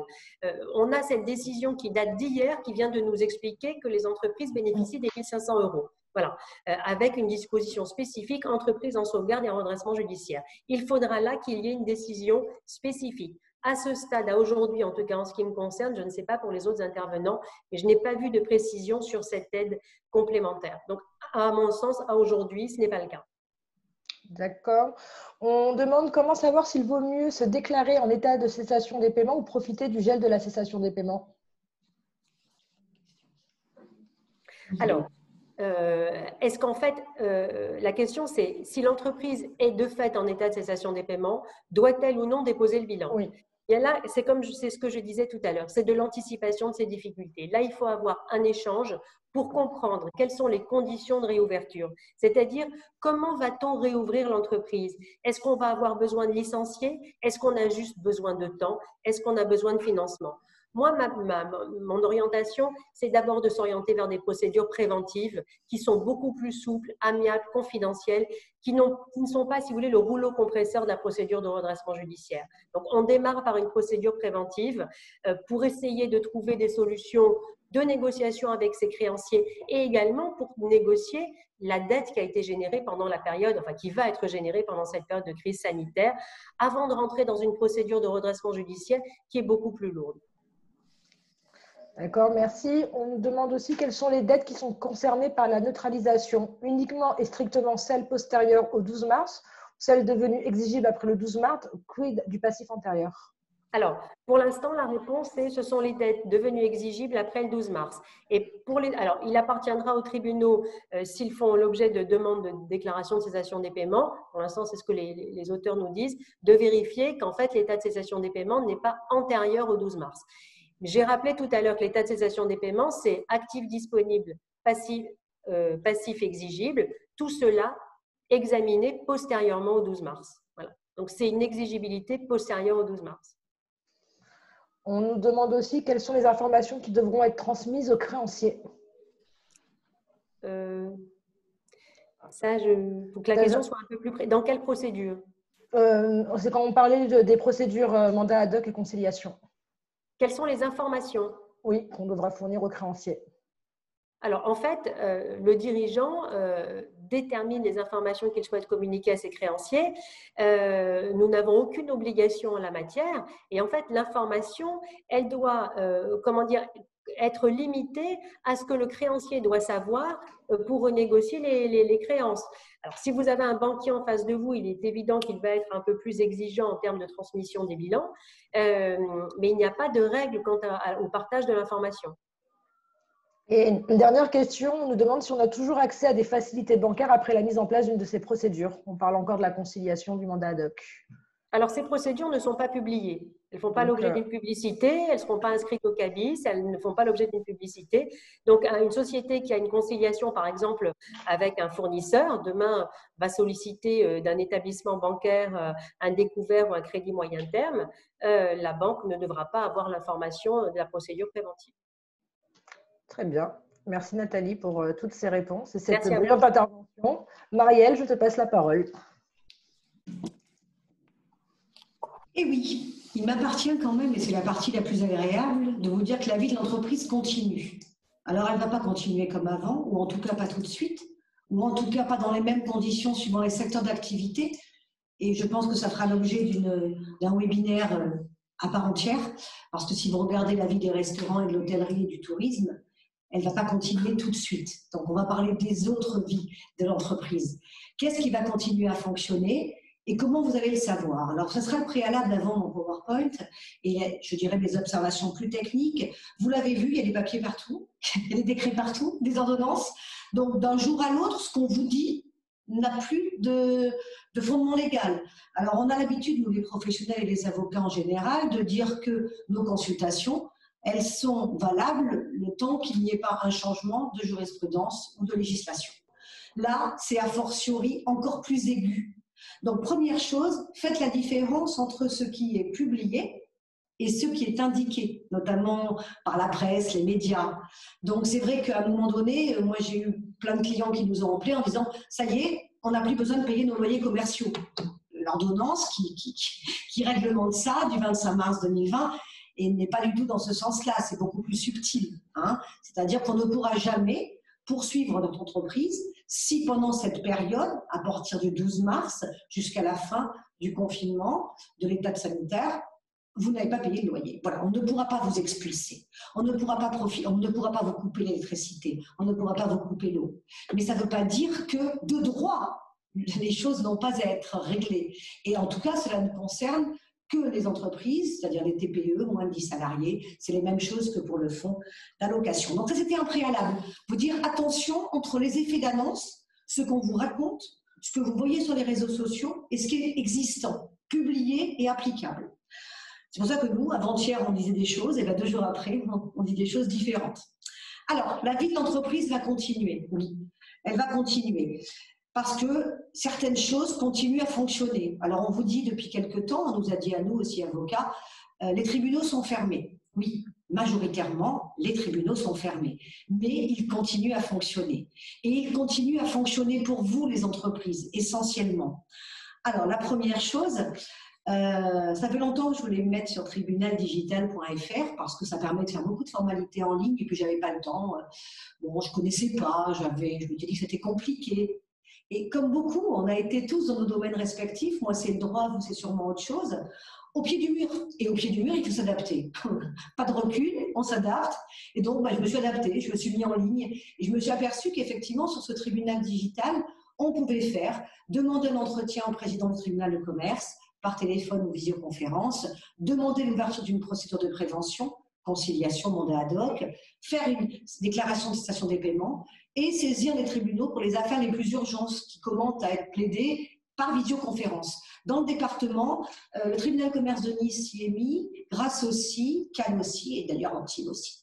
Donc, c'est Paris qui a ouvert, hein, je crois que c'était le 5 avril, la première audience en visioconférence, j'allais dire en France, et la première fois de notre histoire, hein, puisque nous, on n'avait jamais plaidé en visioconférence, le tribunal de commerce de Paris a mis en place avec ses outils, avec les magistrats consulaires, cet outil-là, qui fonctionne. Donc effectivement, notamment, puisque nous, on va parler des droits qui touchent à l'entreprise, hein, donc ça va être essentiellement, mais pas que, le tribunal de commerce, le conseil de prud'homme, et vous verrez que dans certaines conditions aussi, le tribunal judiciaire, puisque vous savez que depuis le 1er janvier, on ne parle plus du tribunal de grande instance ou du tribunal d'instance. Alors le conseil des prud'hommes, vous me direz, je parle à des employeurs, vous n'êtes pas forcément super concernés et pas pressés non plus que les audiences reprennent au prud'homme. Pour autant, en référé, et uniquement référé. Une première audience s'est déjà déroulée, par exemple, devant le Conseil des prud'hommes de Nice, et on a des affaires qui ont été retenues, d'autres qui ont été plaidées en visioconférence. Donc, dans les domaines d'urgence, puisque les référés, c'est uniquement, enfin, exclusivement le caractère d'urgence et qui ne se heurte pas à des contestations sérieuses, ça commence à fonctionner. Donc ça, c'était pour le Conseil des prud'hommes et le tribunal de commerce. Il existe les juridictions civiles et pénales. Alors, je vous ai mis juste parce qu'on en parle beaucoup à la télé, on parle beaucoup du pénal, du correctionnel, même si quand on imagine un avocat, on le voit plaider aux assises. Oui, enfin, je ne sais pas en statistique combien ça représente de notre profession, mais je dirais que c'est une minorité. Donc, les tribunaux sont fermés, les tribunaux judiciaires, mais là aussi, on a permis d'ouvrir, par exemple, les référés de Raeur, ce qu'on appelle les référés de Raeur, c'est-à-dire les référés extrêmement urgents, peuvent se tenir. Certaines audiences pénales ont été maintenues, et notamment celles devant le juge des libertés et de la détention, quand vous avez des flagrants délits, des gens qui doivent être plaidés, qui doivent être jugés tout de suite, et savoir si on va les envoyer en prison ou si on les remet en liberté, ils passent devant ce fameux juge qui s'appelle le juge des libertés et de la détention. Quelques rares audiences dans le tribunal correctionnel. Alors là, je vais faire un tout petit focus. Le tribunal judiciaire, et notamment de Nice, mais tous les tribunaux judiciaires, sont compétents en matière de procédure collective quand on touche à des activités civiles, libérales. Et là, on va parler de toutes les professions médicales, paramédicales, professions juridiques, judiciaires, voilà. Tous ces gens-là ne vont pas devant le tribunal de commerce, ils vont devant le tribunal judiciaire. Et en temps normal, parce qu'il y a quand même moins de redressement de procédures collectives, il y a par exemple à Nice une audience par mois, là le président et le vice-président nous ont dit que bien évidemment on pouvait les appeler, se mettre en visio pour parler de conciliation, de mandat ad hoc, donc exactement les mêmes choses dont vous a parlé Maître Thomas, et qui c'est vrai que généralement sont devant le tribunal de commerce, mais qui là vont être devant le tribunal judiciaire s'il s'agit de professions médicales, paramédicales, des médecins, des kinésithérapeutes, des chirurgiens dentistes, qui sont tous, enfin surtout les chirurgiens dentistes, les kinésithérapeutes, à l'arrêt total d'activité. Donc voilà, parce que les médecins, on sait ce qu'il en est, c'est pas la peine malheureusement d'en rajouter dans les difficultés qu'ils rencontrent, ils sont en première ligne. Je vais profiter d'un petit clin d'œil pour leur dire merci pour tout ce qu'ils font. Voilà, donc ces tribunaux fonctionnent. Alors, les tribunaux fonctionnent, vous me direz, bon, c'est pas ça qui va sauver la vie de notre entreprise. On est bien d'accord. Les tribunaux, on sait très bien que les chefs d'entreprise, le recours au tribunal, sauf dans les matières de prévention, de conciliation, mais je dirais que de façon générale, on y a affaire quand on ne peut pas faire autrement. Sinon, le temps de la justice n'est pas le temps de l'entreprise. Donc, c'est la raison pour laquelle, même quand on est obligé de faire des assignations au paiement ou quoi que ce soit, malheureusement, si on arrive à trouver des solutions transactionnelles, c'est quand même l'idéal.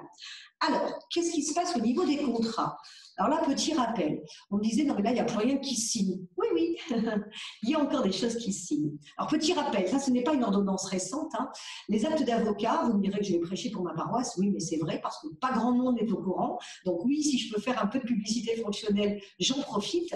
Les avocats ont la possibilité de signer les actes de façon électronique, avec signature électronique.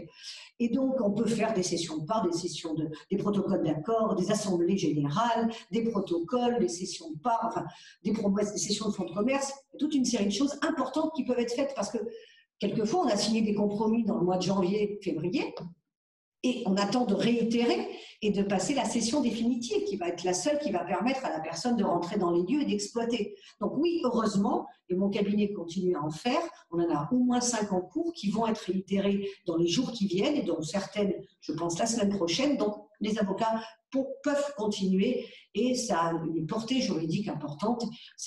Vous verrez, c'est quelque chose qui peut faire peur a priori, mais une fois qu'on l'a fait une ou deux fois, tout va bien. Les notaires, pareil. Alors là, c'est plus récent.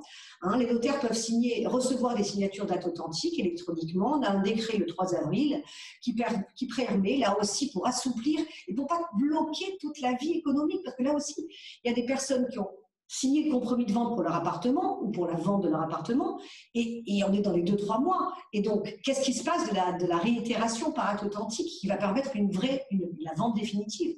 Ils vont pouvoir, effectivement, nos amis les notaires, recevoir les actes seuls, même quand les parties ne sont pas présentes, et représenter la signature du notaire étant suffisante. Alors là aussi, comme eux, c'est extrêmement récent, c'est 3 avril, on n'a pas de recul, on n'a quelquefois pas les outils informatiques ultra adaptés, même si nos organes dirigeants essayent de nous mettre tout ça en place. Donc un peu de patience et de bienveillance avec ces professionnels qui s'adaptent tous tant qu'ils peuvent aux nouveaux outils adaptés à cette crise. Donc vous voyez, on peut continuer à passer des actes. Les délais dans l'exécution contractuelle, alors là on a eu une ordonnance le 25 mars, on a fait une note très détaillée au cabinet, on pensait qu'on était à peu près serein, eh bien non.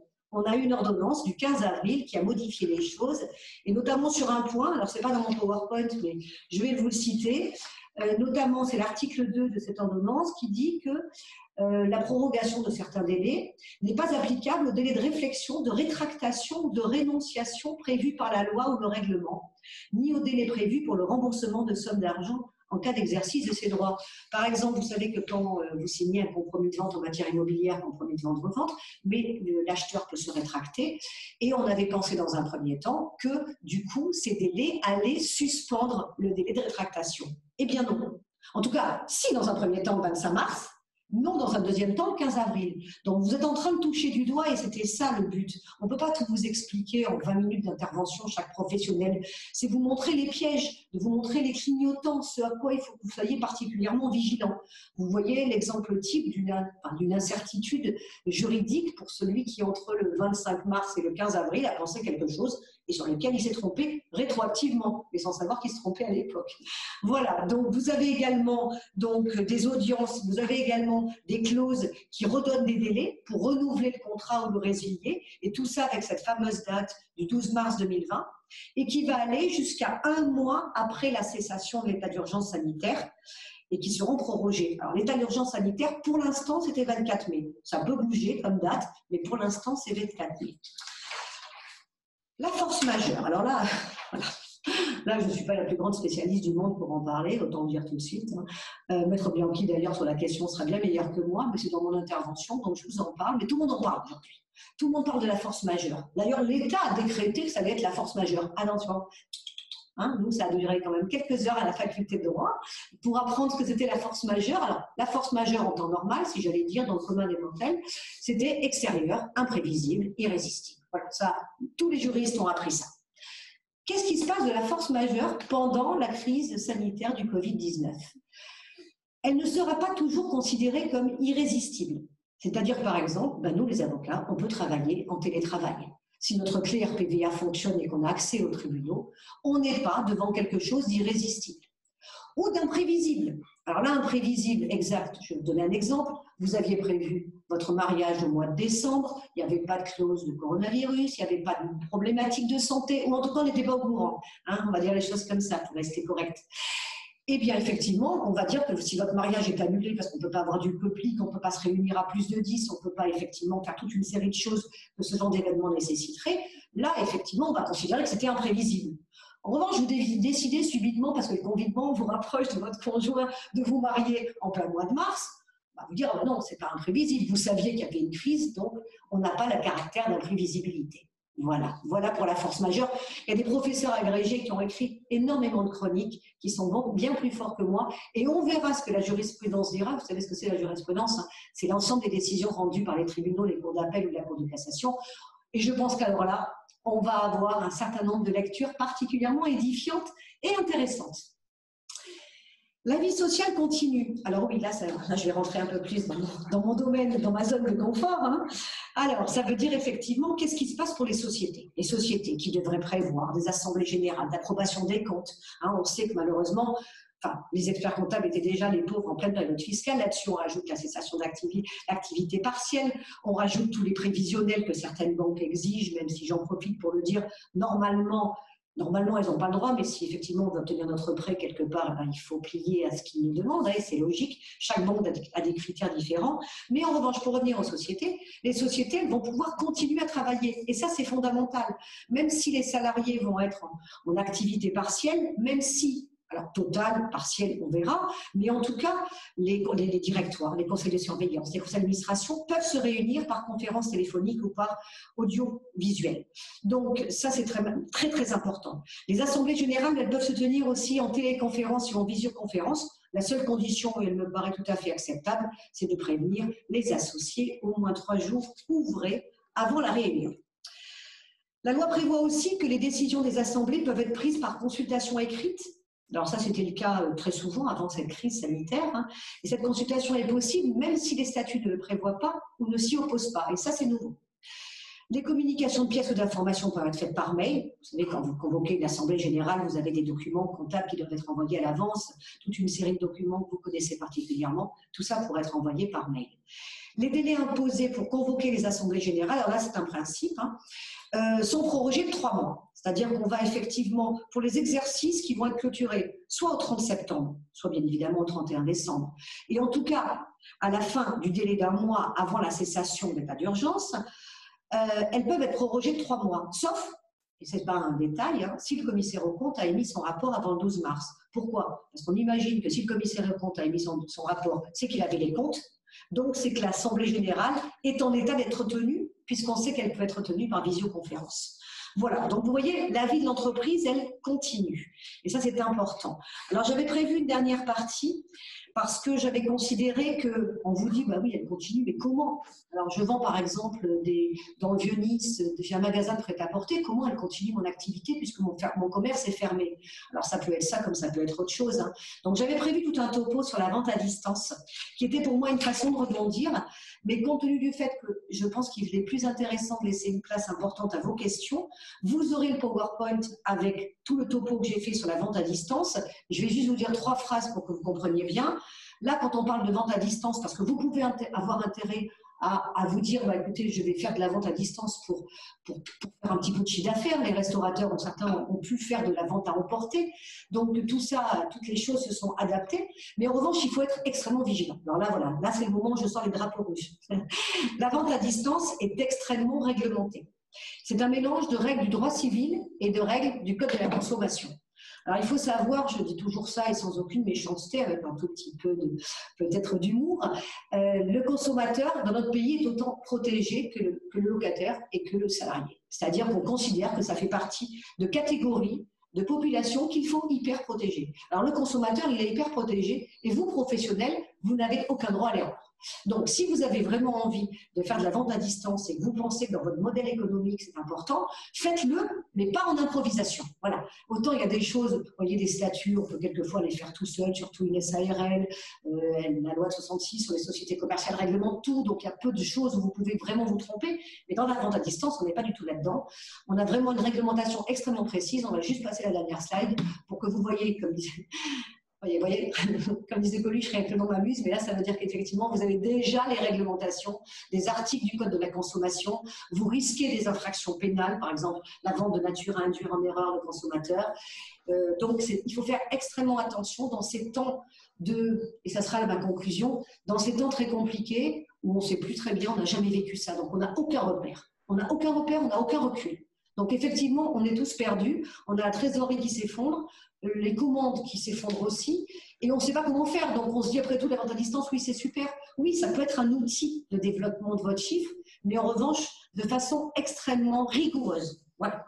Il y a des droits de rétractation, il y a différentes problématiques juridiques. Alors là, on fait tout le droit de la 2e et 3e année, que nous avons appris à la faculté. On a donc la garantie des vices cachés, enfin, on a toute une série de choses. Donc, sachez qu'il va falloir que vous soyez extrêmement rigoureux si vous voulez aller sur ce terrain-là. Si vous avez un avocat, il pourra vous accompagner. On est dans le domaine du droit, là, donc il pourra vous accompagner. Franchement, on évite l'improvisation. Voilà, j'en ai fini avec mon intervention. Si vous avez des questions, je suis à votre disposition. Merci Marielle. Alors, il y avait une question, effectivement, on dit les signatures OK, mais les greffes sont-ils à même d'enregistrer? Les greffes aussi. On a des communiqués des greffiers, de la Chambre nationale des greffiers, qui continuent à travailler. Et de toute manière, les tribunaux de commerce ne pourraient pas travailler si les greffiers ne travaillaient pas. Donc, bien sûr qu'on n'est pas effectif complet. Bien sûr que ça sera un peu plus long, mais sauf dans des procédures d'urgence.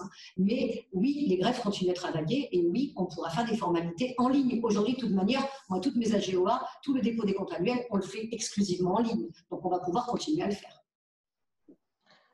Merci. Nous avons une question. Quels sont les droits des bailleurs à l'issue de la période de différé sur les locataires? Quel délai pour rattraper le report des paiements?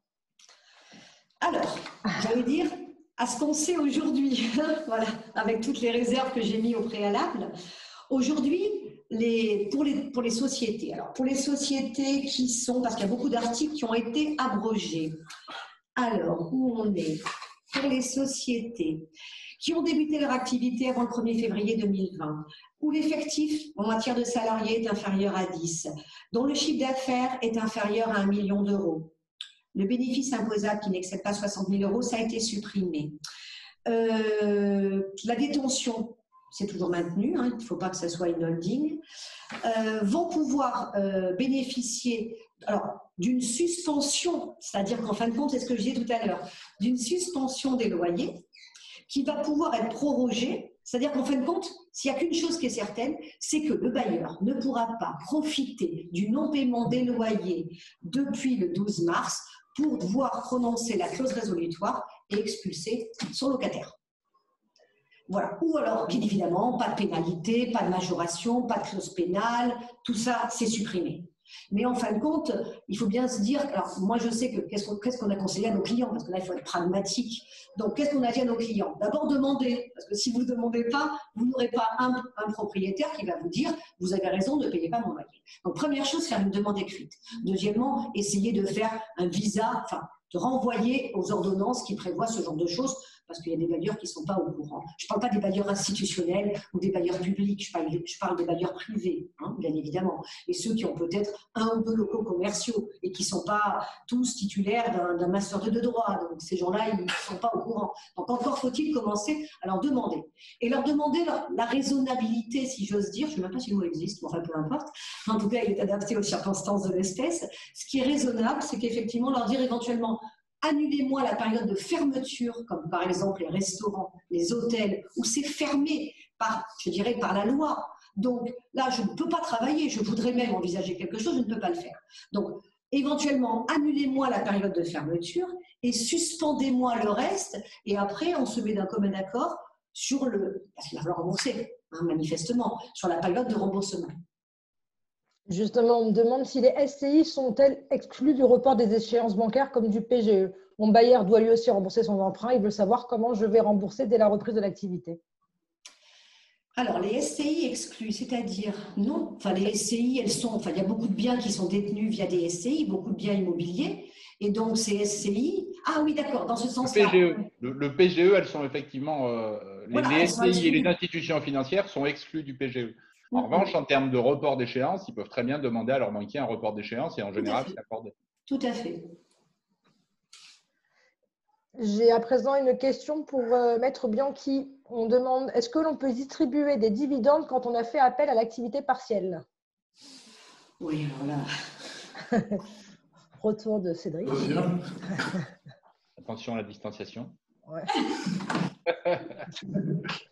Non, on est assez éloigné, on est à plus d'1,50 mètre. Donc, pour l'instant, il a été annoncé que pour les grosses sociétés, il ne pourrait pas y avoir de distribution, de cumul entre une distribution de dividendes d'un côté et d'aides de l'État. L'activité partielle fait des aides de l'État. Maintenant, on attend de savoir quelle est la définition de ces grandes entreprises. Alors, dans l'information que j'ai reçue sur les reports d'échéance de mai et le courrier de Darmanin, donc je vous livre ça en direct, comme déjà annoncé pour les grandes entreprises et les grands groupes, plus de 5 000 salariés ou 1,5 milliard d'euros de chiffre d'affaires, les reports d'échéance de paiement ne seront accordés qu'en l'absence de versement de dividendes ou de rachat d'actions jusqu'à la fin de l'année. Donc pour l'instant, on a un courrier Darmanin, on attend. Voilà. Après, c'est pas dans le texte officiel. On nous demande si on peut cumuler le PGE et le prêt rebond. Oui. Oui. Oui. 4 oui, bravo.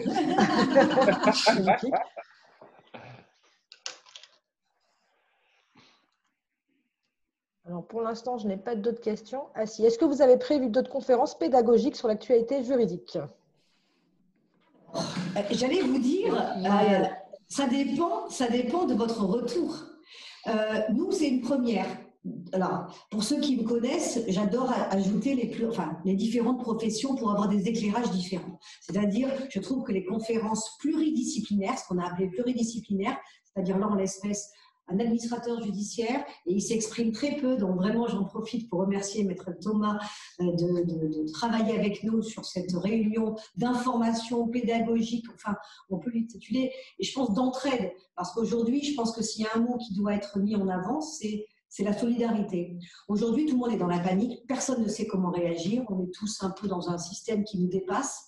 Et donc, je crois que toutes les professions doivent s'adapter. Alors, on a vu des webinaires en matière médicale. Moi, j'étais hier, avant-hier, il y avait des médecins, des infirmiers, des aides-soignants. C'est aussi encore une autre branche. Nous, c'est le droit, parce qu'on est dans un état de droit. Et qu'en France, on vous a tous appris, nul n'est censé ignorer la loi. Donc, il faut que ça soit cadré.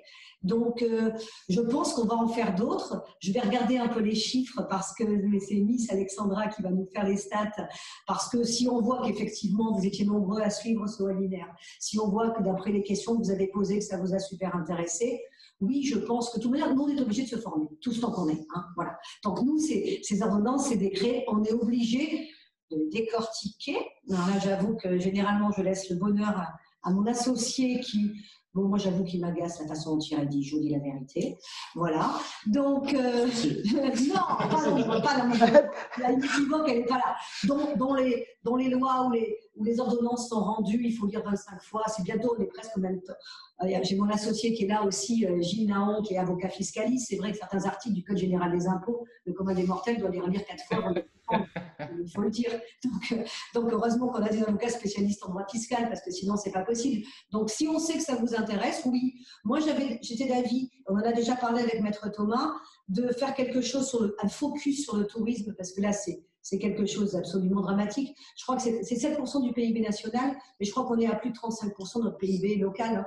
Donc, je veux dire, c'est dramatique ce qui se passe. Ils n'ont aucune visibilité. Donc, je pense qu'on va essayer de faire quelque chose qui sera peut-être exclusivement orienté sur le tourisme, sur les hôtelleries, la restauration et tout ça. Mais s'il y a des thèmes qui le nécessitent, oui, très volontiers. Je pense qu'on va recommencer, une fois qu'on a eu un peu peur sur toute la tendance technique et tout, et qu'on a vu une convivialité qui nous correspond à tous. Je vais laisser la parole à chaque intervenant, mais moi, je vous réponds très volontiers. Avec plaisir. En tout cas, c'est demandé. Hein. Webinaire et intervenants excellents, n'hésitez pas à réitérer. Merci, c'était très intéressant et assez diversifié pour que tout le monde y trouve quelque chose. Félicitations pour la qualité. Bravo, monsieur, madame. Merci à vous. C'est vrai que, et merci à Maître Valiki d'avoir organisé ce webinaire et de m'avoir invité. C'est vrai qu'aujourd'hui, on est un petit peu sous ce flot d'informations et d'ordonnances qui arrivent au jour le jour et qui noient même les professionnels, et alors que nous devons nous mettre à jour pour essayer de conseiller au mieux les chefs d'entreprise. Donc, je crois également qu'aujourd'hui, la pluridisciplinarité est essentielle pour que l'on puisse échanger et donner tant bien que mal des conseils dans cette situation si difficile, alors que nous sommes quand même dans une des régions les plus touchées, puisqu'aujourd'hui, avec les décisions du président que l'on a entendues sur le déconfinement, malheureusement, la région PACA, qui a une très forte activité en matière hôtelière, restauration et plage, va être très lourdement affectée. Donc, on doit tous être au chevet des entreprises et à leur écoute pour essayer de les aider. Je pense qu'on est tous là dans cet esprit de solidarité, comme l'a indiqué Maître Valiki. Voilà, en conclusion, c'est vous dire que par rapport au rebond, de ne pas précipiter les choses, ne repartez pas trop vite, ne repartez pas à l'identique et soyez patient, même si c'est difficile de l'être. Oui, je pense. Élodie, tu as encore une autre question? Tu veux nous dire quelque chose? Non, maintenant, on a des commentaires, les gens vont trouver ça très bien. On attend un webinaire sur la restauration, sur le tourisme, comme vous disiez, et sur les indépendants aussi. Quelque chose pour les indépendants serait également intéressant. Oui. De toute manière, moi aujourd'hui, ce sera ma phrase de fin. Aujourd'hui, les chefs d'entreprise, moi j'ai une passion pour les entreprises depuis 30 ans, parce que vous créez de la richesse, parce qu'on travaille 70 heures par semaine, parce qu'on ne compte pas nos heures, que quelquefois on passe des mois à ne pas se payer. Enfin, on connaît tous ces difficultés. Et c'est vrai que quand j'entends que les entreprises sont critiquées ou qu'on nous fait des procès d'intention, que les chefs d'entreprise vont profiter des dispositifs pour frauder ou tout ça, je suis très en colère et je ne laisse jamais passer. Et c'est bien pour ça que j'ai intégré le bureau de l'Union patronale, et je remercie le président Renaudi, parce que là, je suis au cœur des entreprises et c'est vous qui créez de la richesse. Donc, si vous, on ne vous aide pas, Parce qu'effectivement, je vous ai dit, on protège les catégories que l'État considère qui sont les plus faibles et les plus vulnérables, mais on considère que, enfin aujourd'hui, je crois que 85% des emplois sont créés par des TPE. Et quand on parle des entreprises, on parle des entreprises du CAC 40. Non mais moi, je ne parle pas de celles-là, elles ne sont pas très peu sur notre territoire. C'est des entreprises, allez, moins de 10 ou moins de 20, ou en tout cas moins de 50 majoritairement, moins de 50 salariés. Et c'est vous qui créez la richesse, c'est vous qui créez les emplois, et c'est vous qu'il faut aider. Donc oui, on va continuer à faire des choses pour vous, parce qu'on travaille avec vous depuis des années, d'ailleurs que vous soyez nos clients ou pas. Je veux dire, vous irez voir vos avocats en ayant appris les choses aujourd'hui. Et un chef d'entreprise, il doit être renseigné, même s'il a le meilleur avocat du monde, le meilleur expert comptable du monde, il doit comprendre. C'est lui qui a le leadership dans sa boîte. Donc, ne baissez pas les bras. N'ayez pas peur, parce que malheureusement, comme dirait quelqu'un qui est cher à mon cœur, la peur n'enlève pas le danger. Donc, soyez informés. Soyez aidés, n'ayez pas peur de demander de l'aide. Vous ne serez pas ridicule, posez toutes les questions que vous voulez. Mais en tout cas, nous, on sera là pour être à vos côtés. Ça, c'est certain.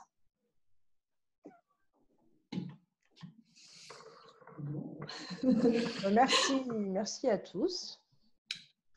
Au niveau des questions, on est bon. On est bon au niveau des questions? On est bon. On attend aussi un point sur l'hôtellerie, mais voilà, on va préparer ça. On va préparer. Très bien.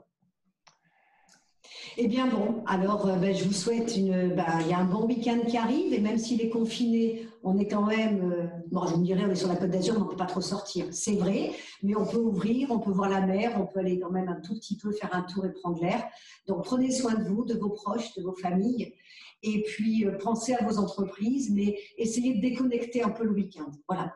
Parce que sinon, la durée de stress, la période, elle est ultra anxiogène et vous n'allez pas tenir la longueur. On nous dit, dernière chose, on nous dit, on déconfine le 11 mai. Non, on commence à déconfiner à partir du 11 mai. Si tout va bien. Alors le 11 mai, on n'est pas tous dehors. Donc il va falloir vraiment de la patience. Je rejoins Dominique. Je sais que c'est difficile, mais soyez patients et n'hésitez pas sur les blogs d'aller regarder et de poser des questions aux professionnels qui sont intervenus aujourd'hui notamment ou à d'autres pour vous faire aider et vous conseiller. Et voilà, et bon week-end et bonne fin de journée. Au revoir. Au revoir à tous. Merci. Au revoir.